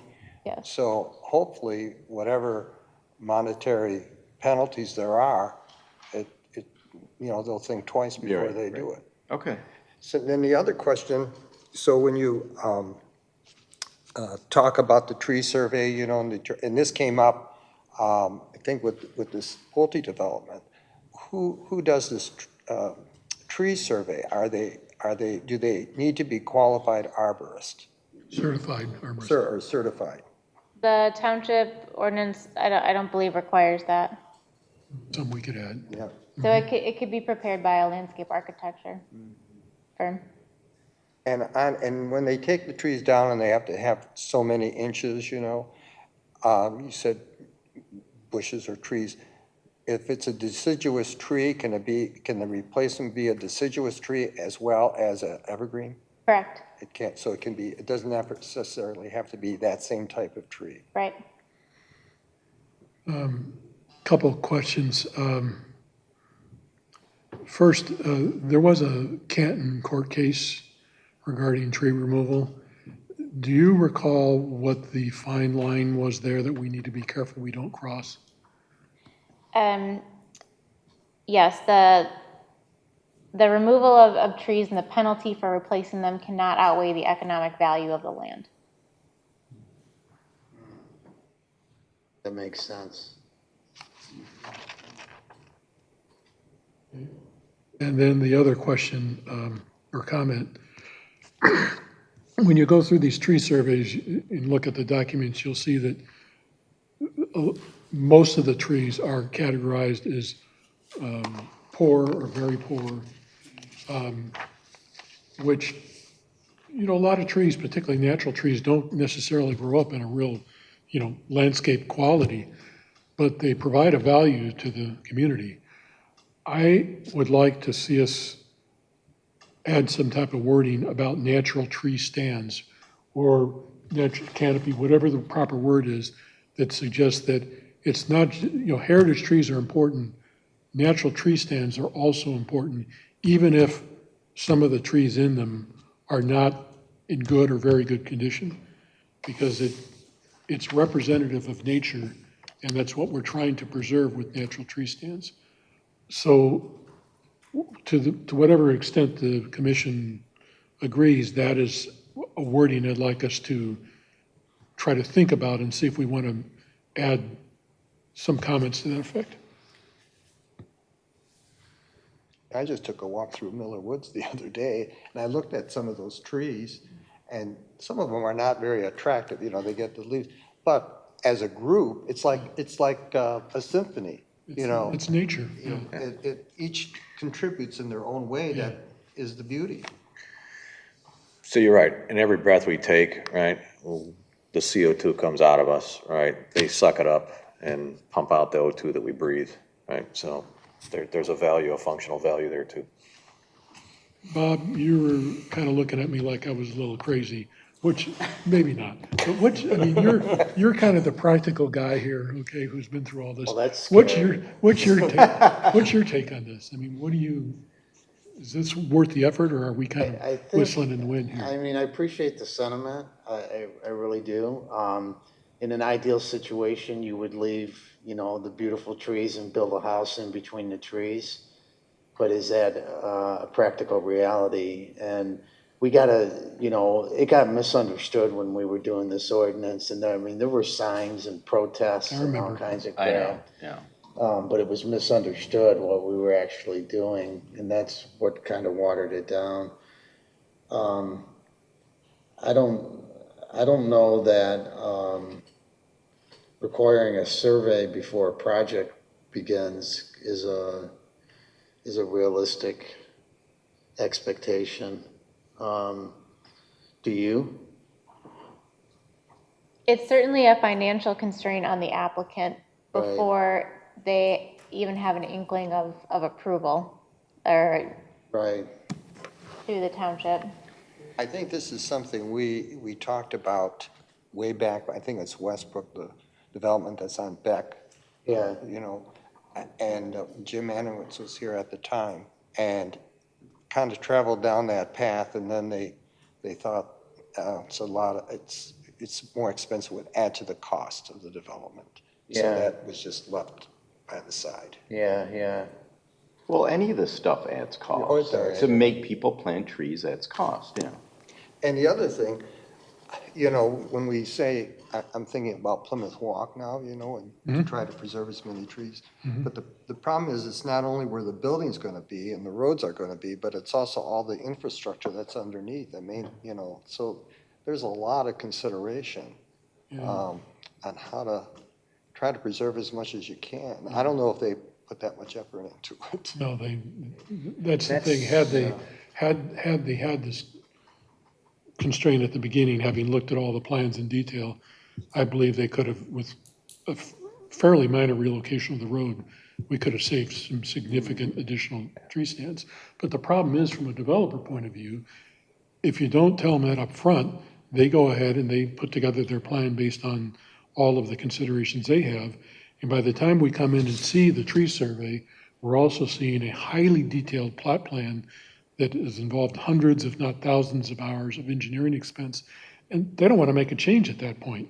Right. You know, and you kind of understand that. So, you know, where's the trade-off? We either require it at the beginning with the hope that maybe we can help them avoid some of the costs they would incur later on to change it, to make it more in line with what the planning commission thinks is appropriate. Or we let them do what they do now and then come in and, you know, ask them to change at the last minute. So cost is a consideration either way. There's a cost either way.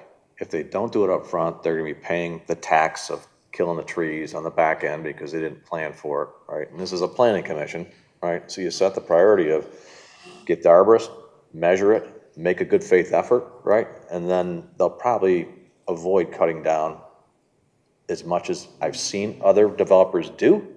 And that savings can offset the arborist cost up front. But if you take Plymouth Walk as an example, and take that first row of townhouses, that first road, let's say, for example, you had, you know, a dozen heritage trees that were spot in the middle of where that road is. What are you gonna tell the developer? You can't build your townhouses there? I mean, what actually is the solution? It has to be realistic. It's gotta be realistic, that's what I'm saying. Yeah, and that's why, you know, if you had the plan change that I'd come up with, and I actually showed it to Kurt at the time, but again, it was too late. Realistically, it was too late in the process. Would have just realigned one of the roads. It wouldn't have fundamentally changed the layout at all. You could have saved some more trees. And that was, that was appropriate. What you did was appropriate. So you know, and you know, it's cost avoidance both ways. You know, maybe there's a scenario that says rather than requiring a full tree survey at the beginning, we require just a generalized plot plan that shows major stands of natural trees. So we're not asking for a certified arborist to come in and tell us which ones are heritage trees and which species they are. We're just saying, show us the major natural tree stands that are on this piece of property, and know that as you begin to lay out your plot, that the commission will be looking to try to, within reason, to try to retain some of these tree stands. Maybe that's a... Happy medium? Yeah, because quite frankly, I don't know that we need to have a certified arborist tree survey at the beginning of the process to see where the natural tree stands are. I mean, we can kind of tell that by walking the property, I mean, to be honest, or even looking at it at an aerial view. So maybe there's some kind of middle ground. Where do you have a sense of where the township rests with all this compared to other municipalities that you've been working with? I would say like maybe middle of the road. Some communities don't have any replacement requirements. But I think if you looked at Ann Arbor, for instance, that is much more detailed process. So. There is a happy medium somewhere, right? These trees are longstanding residents of the community. They're just not tax-paying, right? But there is a purpose and a function they provide, which is allowing us to breathe fresh air, right, from a functional standpoint. Yeah, they gotta be in the right place, though. And if they're not in the right place, then you just have to replace by, I guess, a few smaller trees. You need a common sense viewpoint on this as opposed to a militant, hard-nosed, because then, to your point, Bob, people won't be able to develop the properties properly. Or they're just gonna cut the stuff down prior and say, the commission's crazy. I think, as we write the master plan, if part of it is providing a vision for what we would like to see, again, keep quoting Laura on this, I hope I'm quoting you properly, but a master plan is a look at what we want the township to be in 5 or 10 years. We could share in our master plan the vision that for the remainder of the vacant land in the township, we'd like to put a priority on preserving as much of the natural tree stands as we can without unduly prohibiting the natural development of the township, of the remaining amount of the township. So we're kind of creating a vision as opposed to being real hard-nosed about it. And I saw you smile on that. Why did you smile? Is that? Oh, no, I just, I think that aligns with like a lot of the comments and discussion of this commission over the past couple months as we reviewed some larger projects. So I think that that's a fair approach to this. And I go back to the flex condo dude. If he just would have moved building D and all that stuff forward, he could have saved so many more trees and put the retention pond maybe in the back, but it was too late at that point, right? So it's what we're trying to avoid in Plymouth Walk, right? They probably could have saved more, including the canopy, but because we didn't have the language and it wasn't up front in the process, it wasn't a priority until the very end. And to our credit and the credit of the developer, we did end up with a plan at the end that was much better than it could have been. Agreed. They just wanted to go in and just cut everything down, or what? Well, at one point, they brought a plan in here with a tree survey that showed every single tree on that plot being cut down, every single one.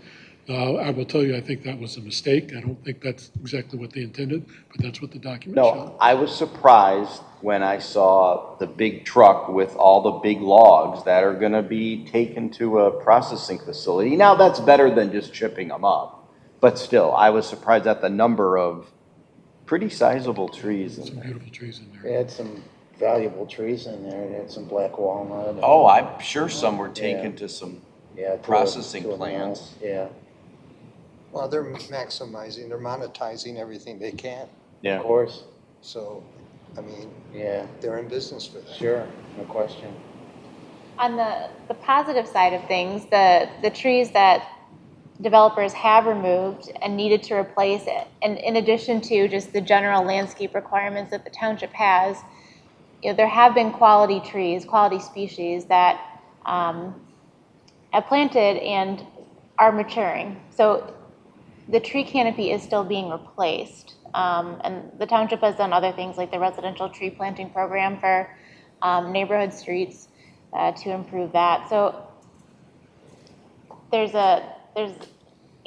We've already made good progress. I think you have, but there still is room for improvement. Even the trees that are not heritage trees, for instance, that require only a quarter replacement, you could increase that to 50. That's not ridiculous or anything. That's reasonable. Replace half the trees you're removing. You actually reminded me one other thing, and Supervisor Kermey has left, but he's made the point about trees being planted and not surviving. My observation is not so much that they weren't planted properly as is they were not watered properly yeah, sure. during the first year. So I'd like to see us, if we could recommend text that is more specific about requiring developers to water the trees properly during the first year of planting. I think we'd do much better on. Using a saving. Ross root feeder, that's the probe that goes down in, that gets to the roots, not just the surface, right? It's You actually gotta a go good, in. it's a good point. Take a look at the arborvitae planted by Buddy's Pizza and Home Depot. Yeah. It makes me sick every time know. I look at it. Yeah.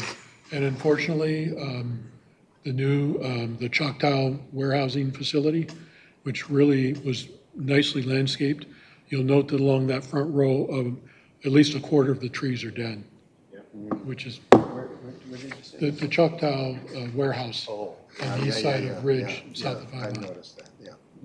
I'm watching all the arborvitae on the corner of North Territorial and Sheldon to see, you know, the guy that just Oh, yes, planted with the all big those. rocks and everything. There's yeah. already a few brown branches. Yeah, I mean, those require a lot I of water just, in the it's a first. shame if he spent all that money and half died. But anyway, yeah. I have another question, but I almost hate to bring this up, but I'm bringing it up as sort of the canary in the coal mine, so to speak. You know, on these prohibited trees, I think these are generally recognized as not really good trees. I did take a picture in the spring, which is about the only time you can tell, and that has to do with Bradford pears. And yeah. they are, to me, they're an invasive tree. And what worries me is now they've crossed over Ridge Road in that meadow that is adjacent to Miller Woods. And you can see them flower in the You have to spring. excuse me, I've got to run. Okay. I don't know if there's any, you know, again, that's, Sorry. you can't, are we gonna tell people they can't plant a certain tree? Yeah, That's considered an ornamental tree. yeah, Bradford pears are considered invasive now, and they're also notorious for breaking branches and so forth. 20 years is about it. I'm surprised they're not on this list. Me too. Yeah, that's, They're not the fruit pear. No, No. they have little tiny, Yeah, okay. almost like berries, really. But they're not like a, Like the buckthorn crap, is that what they're kind of like? no. Yeah, the buckthorn are invasive. They're Buckthorn bad. are terrible. Are buckthorns on here? Yes, they are. Yeah, they are. I have a ton of, on Yeah, it my comes up land, there. I have a ton of those. Yes, you do, I've seen it. We just cleared ours out. They're also at Sheer Cemetery. Well, which that's is probably right where they there. came from, but yeah. But I don't know, it's something, I worry that, you know, probably, we may not live to see it, but will those Bradford pears take over and become invasive to the Miller Woods, or is Miller Woods immune to that? I mean, I don't know how forests, you know, will react to something like that. Yes, Chairman Sobolski, that's a good point. This list was developed at least from 2007, maybe even before then, so it could definitely be updated. The Michigan Department of Natural Resources, the DNR, has a list of trees that they do not recommend, either because climate change, they're not going to do well in the next 10 years plus, or there just are other invasives that, you know, this list is pretty small. So there's an opportunity to update this list. And I think that ELC, the Environmental Leadership Commission, has also expressed some interest in being a part of that and helping. So that would be like an easy item to kind of correct.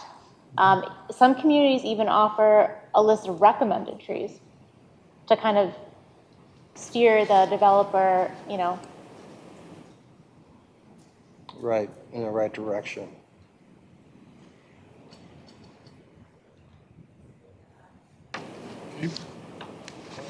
Anything else from you, Laura, on trees?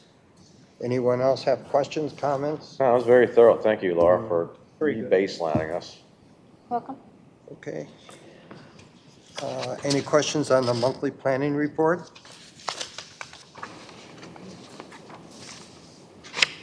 Nothing? No.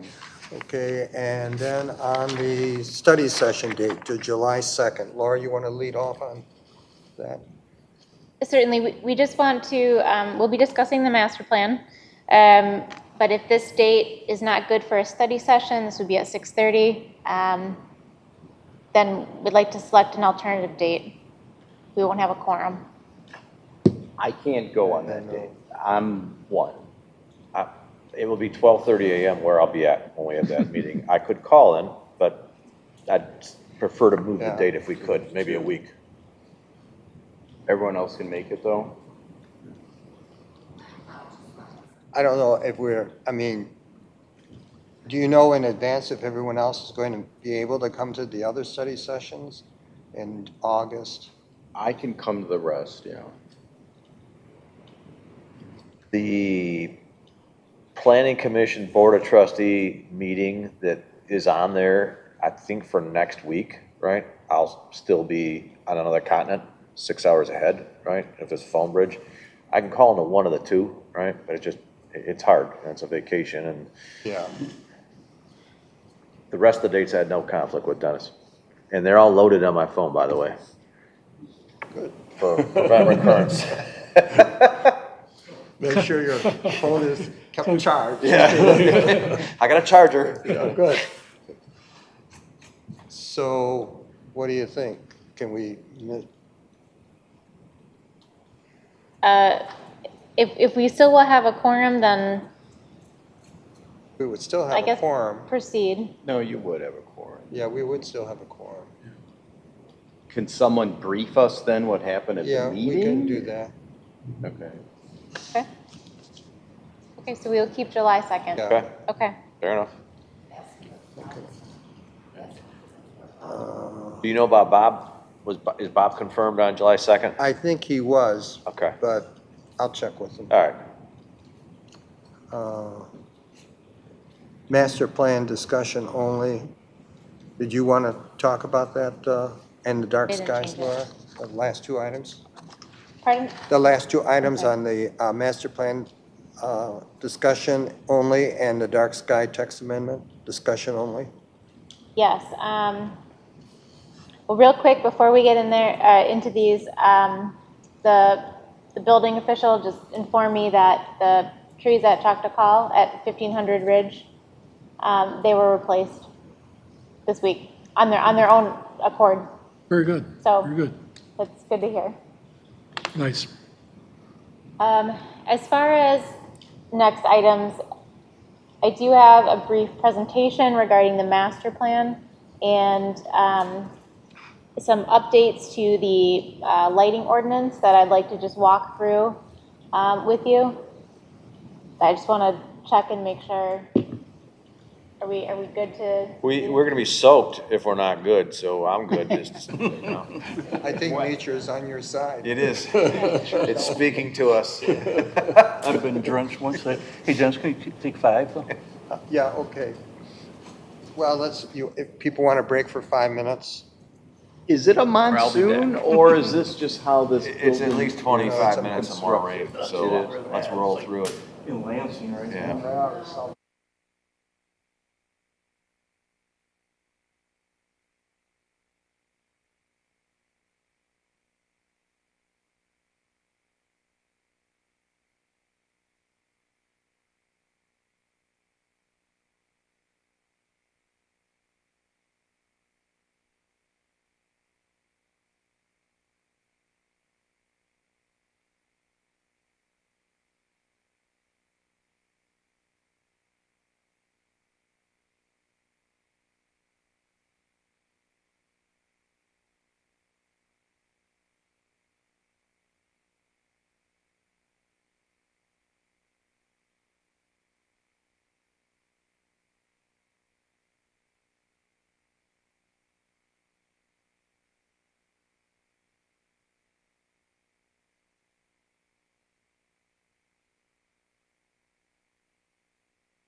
Okay, who's okay. husband with Laura. Yeah, the yeah, recording okay, secretary. right.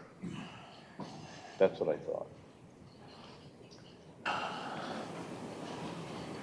Okay, the floor is yours, Laura. Okay, thank you.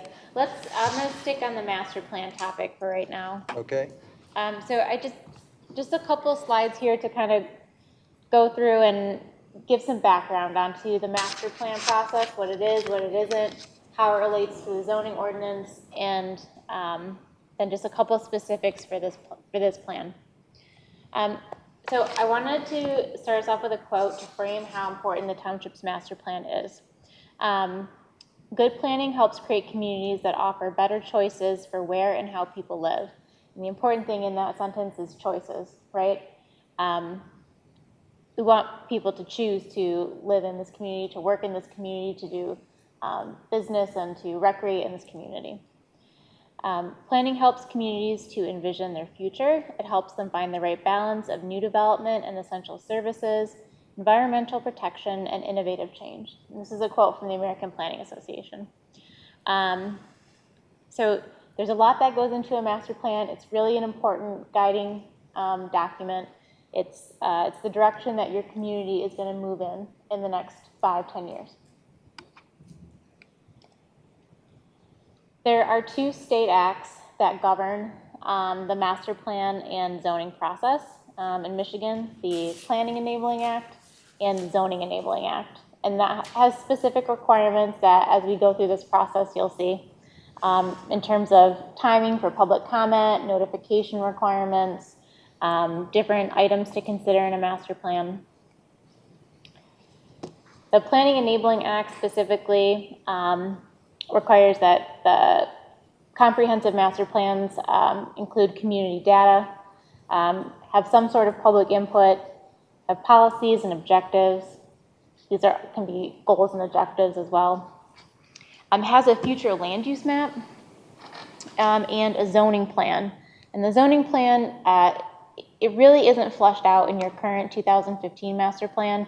The zoning plan is a table that compares the future land use categories to your zoning districts. And maybe if there's not a zoning district that corresponds to that future land use category, that can just be like a to be determined, something that the township needs to create. We'll get into that more when we get to that section, but just so you know, there are some requirements from the Planning Enabling Act. It's also important to note that your master plan is not the law, it's a guiding policy.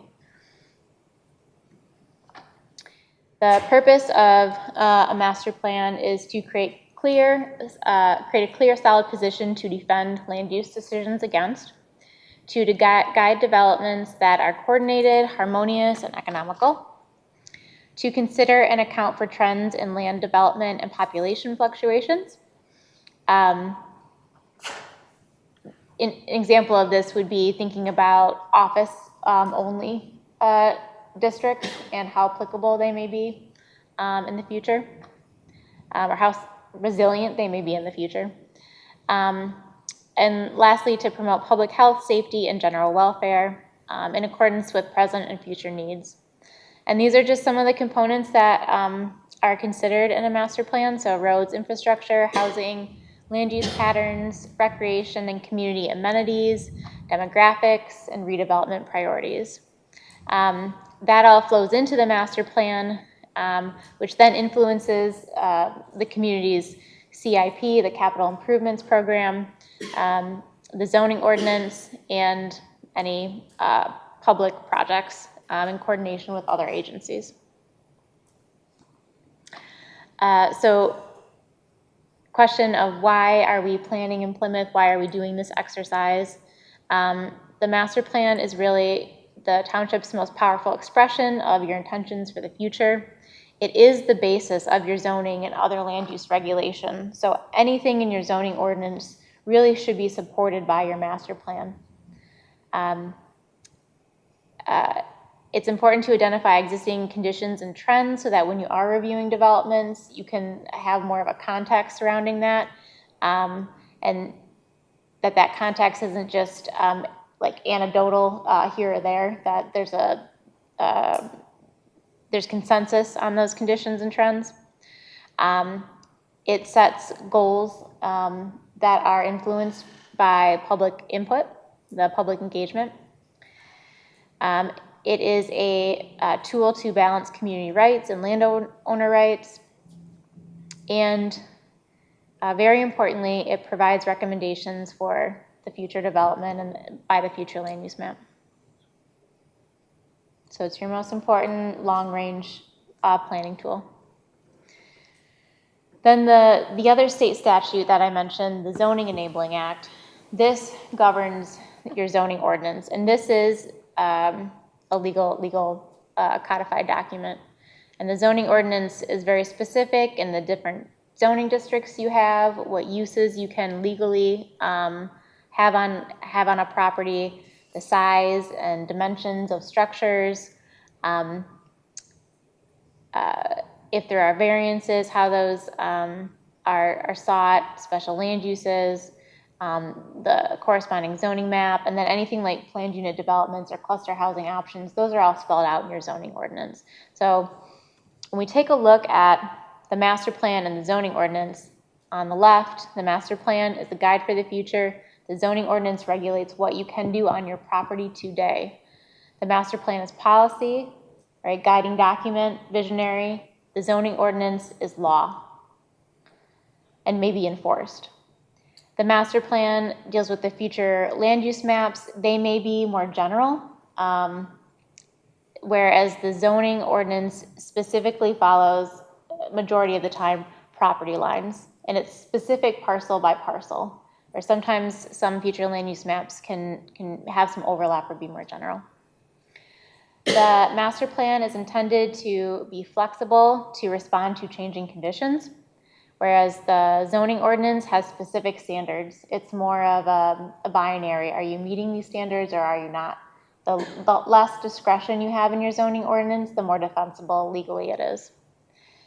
And then the master plan here in Plymouth Township is both adopted by the Planning Commission and the Board of Trustees, so that requires both bodies to approve by a majority of their members. And the zoning ordinance, likewise, is also, final approval lies with the Board of Trustees, but the Planning Commission must make a recommendation. And when communities are updating either one of these important tools, either the master plan or the zoning ordinance, the order is to update your master plan first. The preferred order is, because that's setting the vision, right? And then your zoning ordinance follows, because your zoning ordinance, any changes to that is your tool to implement that vision. So they really should be aligned, but typically your future land use plan and map is not the same as your zoning map, right? It's the direction that you want to go to. And it may also be very different than your existing land use map, because that is, a use may be existing on the site, but it may be a nonconformity. It doesn't match the zoning district, right? And maybe it doesn't match the future designation of what you wish that property really was. So it is important to understand the distinction between these two items, the master plan, the zoning ordinance. And right now, we're working solely on the master plan, but some of the actions or recommendations in that master plan are going to be to be addressed in the zoning ordinance. Do you have any questions right now just on the difference between the two or why we need to do it? It's important. So when you look at the zoning map, isn't that kind of both or no? The zoning map is just what you can legally do on your property today. So that's more zoning ordinance side? Correct, yes. Okay.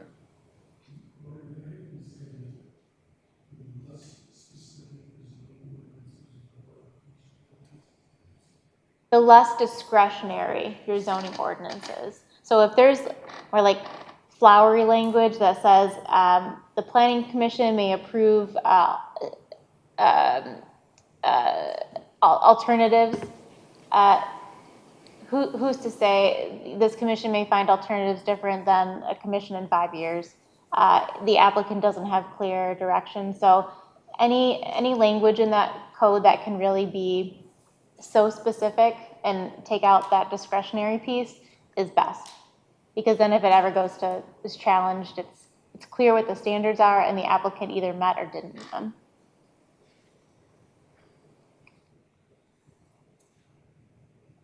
All right, so for areas of focus for Plymouth Township's master plan, these are some of the key sections that we're going to be presenting drafts of. The demographic and development trends, existing land use patterns, so how has land changed in the past 5-10 years, natural features and open space, community services and infrastructure, transportation and mobility, the goals and objectives, which is largely informed by discussions that this commission has had and the public input, the future land use and that zoning plan that I mentioned earlier, and then the implementation prioritization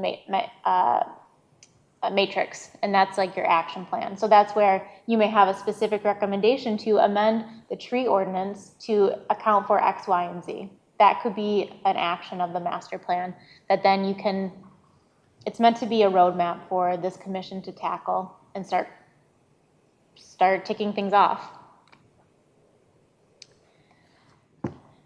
And then I just wanted to note the public outreach that's planned for this effort.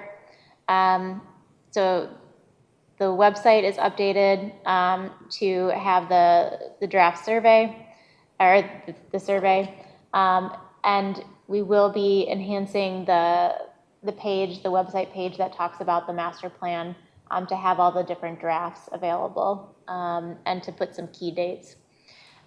We do have a dedicated steering committee that includes Chairman Sobalski, Vice Chair Boyd, and Commissioner Ladowick, as well as the supervisor.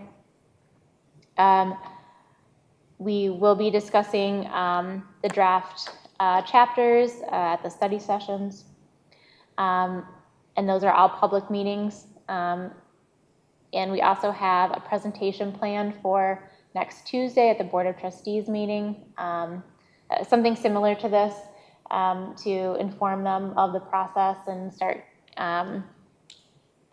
raising some more awareness for the process. And then this is a requirement of the state statute that there be a 63-day public comment period between when the draft is put out for comment and before the public hearing happens here at the commission. So there's multiple opportunities for public engagement throughout this process. Do you have any questions at this time? Really good summary. We get a written copy of this, or maybe this is the copy. Yes, I can send a PDF of this out, certainly. But when you guys were looking at those 11 parcels, that sounds more zoning than master plan, though. See, that's why I asked the question. No, it's actually, it's saying, what do we think this parcel should be in the future, given our vision for the township? And when we went through the first draft of this, we looked at what's the current actual land use. For instance, there's still vacant land in the township. It's called agricultural. Yeah. So we looked at the current land use, we looked at the zoning map, and then the future land use. And in certain instances, they don't match at all. Some cases they do, but it's saying, given this piece of property and given our vision, what do we think it should be in the future? And that might be different than what it is right now. So it's an important discussion. Okay, I was just curious. Yeah, no, and we went through, former Commissioner Barbarino and I went through and looked at the 2015 master plan. There were still, and I'm doing this from memory now, but I think there were 3 actions recommended in the future land use that had not actually been adopted in the zoning map. And then there was a draft master plan in 2021 that was not adopted, but there were a number of recommendations for the future land use map in that one. So we looked at all those. And then there's other ones that have come up in the last 4 years. They've been brought up by Commissioner Barberino, had most of them. I had a couple of them. And then you all may have a couple more that we haven't captured yet. And so those we need to look at as well. So there's 20-some potential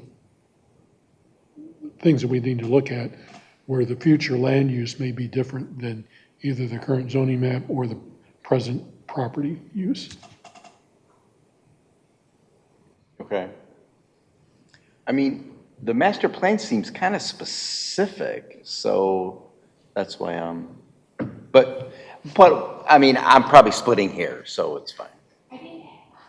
As we start reviewing the draft, Yeah. it will be a little clearer. Yeah, okay.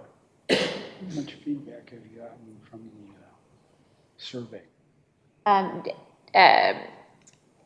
The question is how many responses have we received so far from the survey? This afternoon when I checked it, it was like 109. Wow. So I'm not That's sure. good. That's It's a good start. That's big.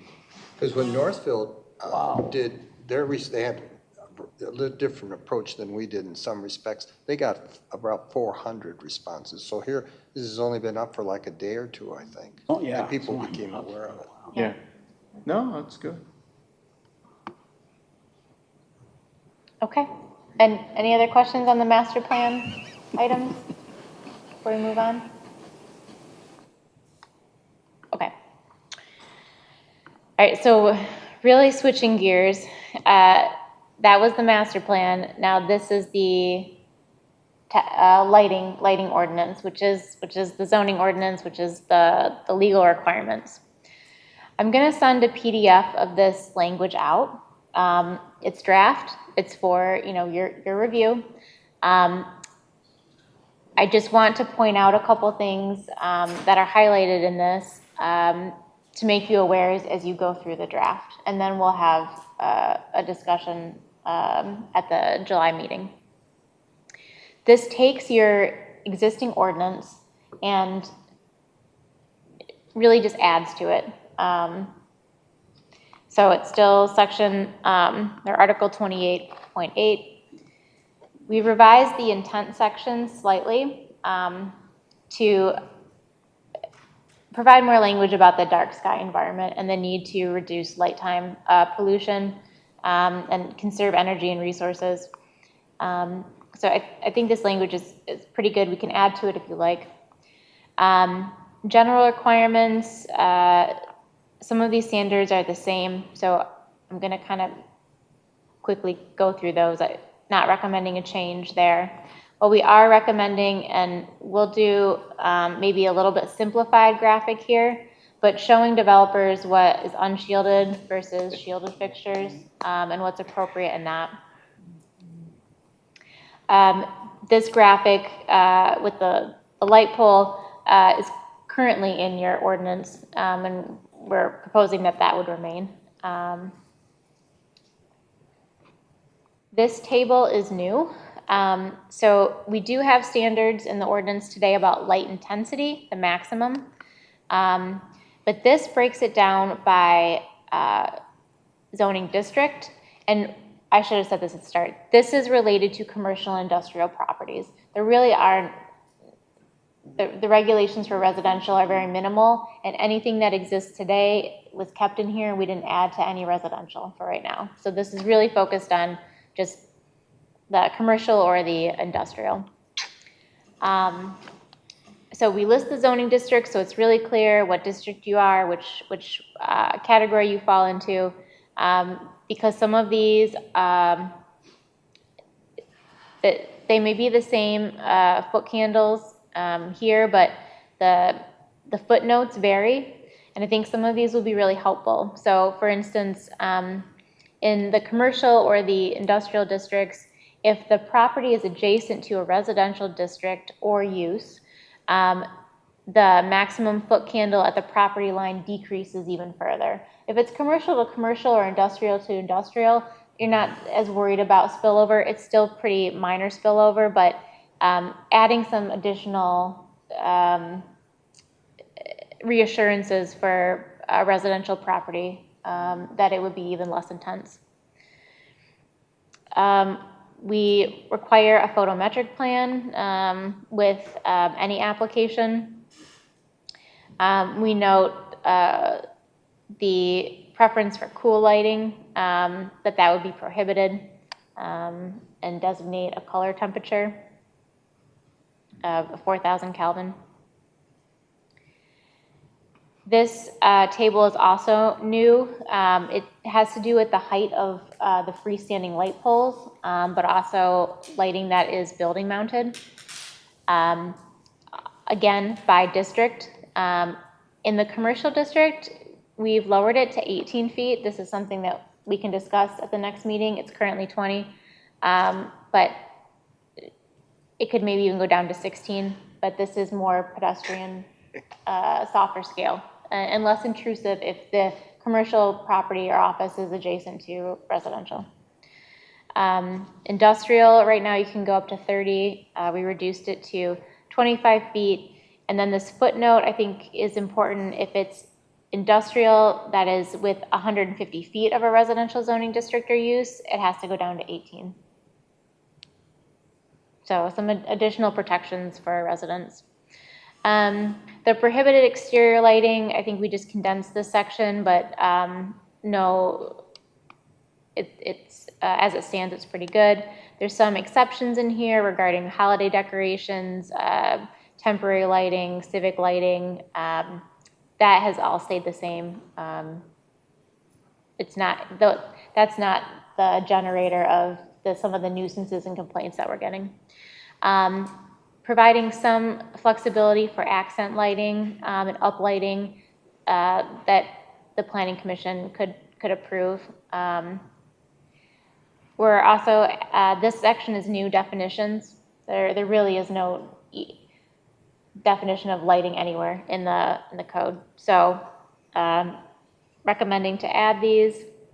And then lastly, there's just a brief mention of compliance monitoring to kind of, there's a code enforcement process, but this just kind of hammers home that lighting is an item that requires compliance, and in the future, if they're switching out fixtures moving forward.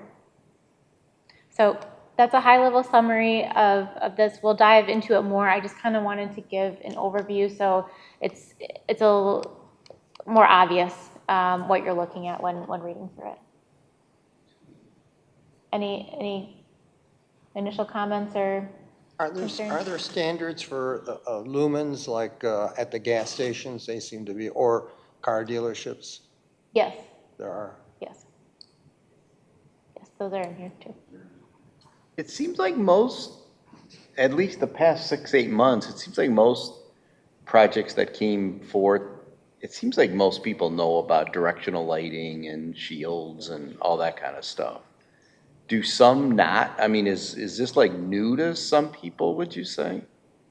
I mean...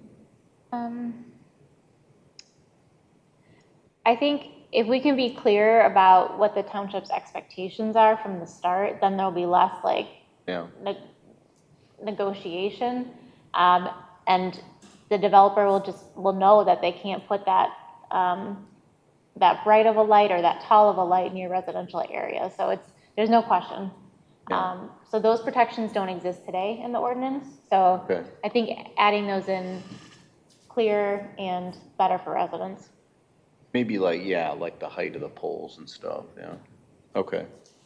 I presume on this, that this is forward-looking. So in other words, if there's commercial establishments right now that don't meet these requirements, are they grandfathered at that until they do major renovations? Yes, this does not have a sunset clause provision where like businesses must comply within 8 months or something.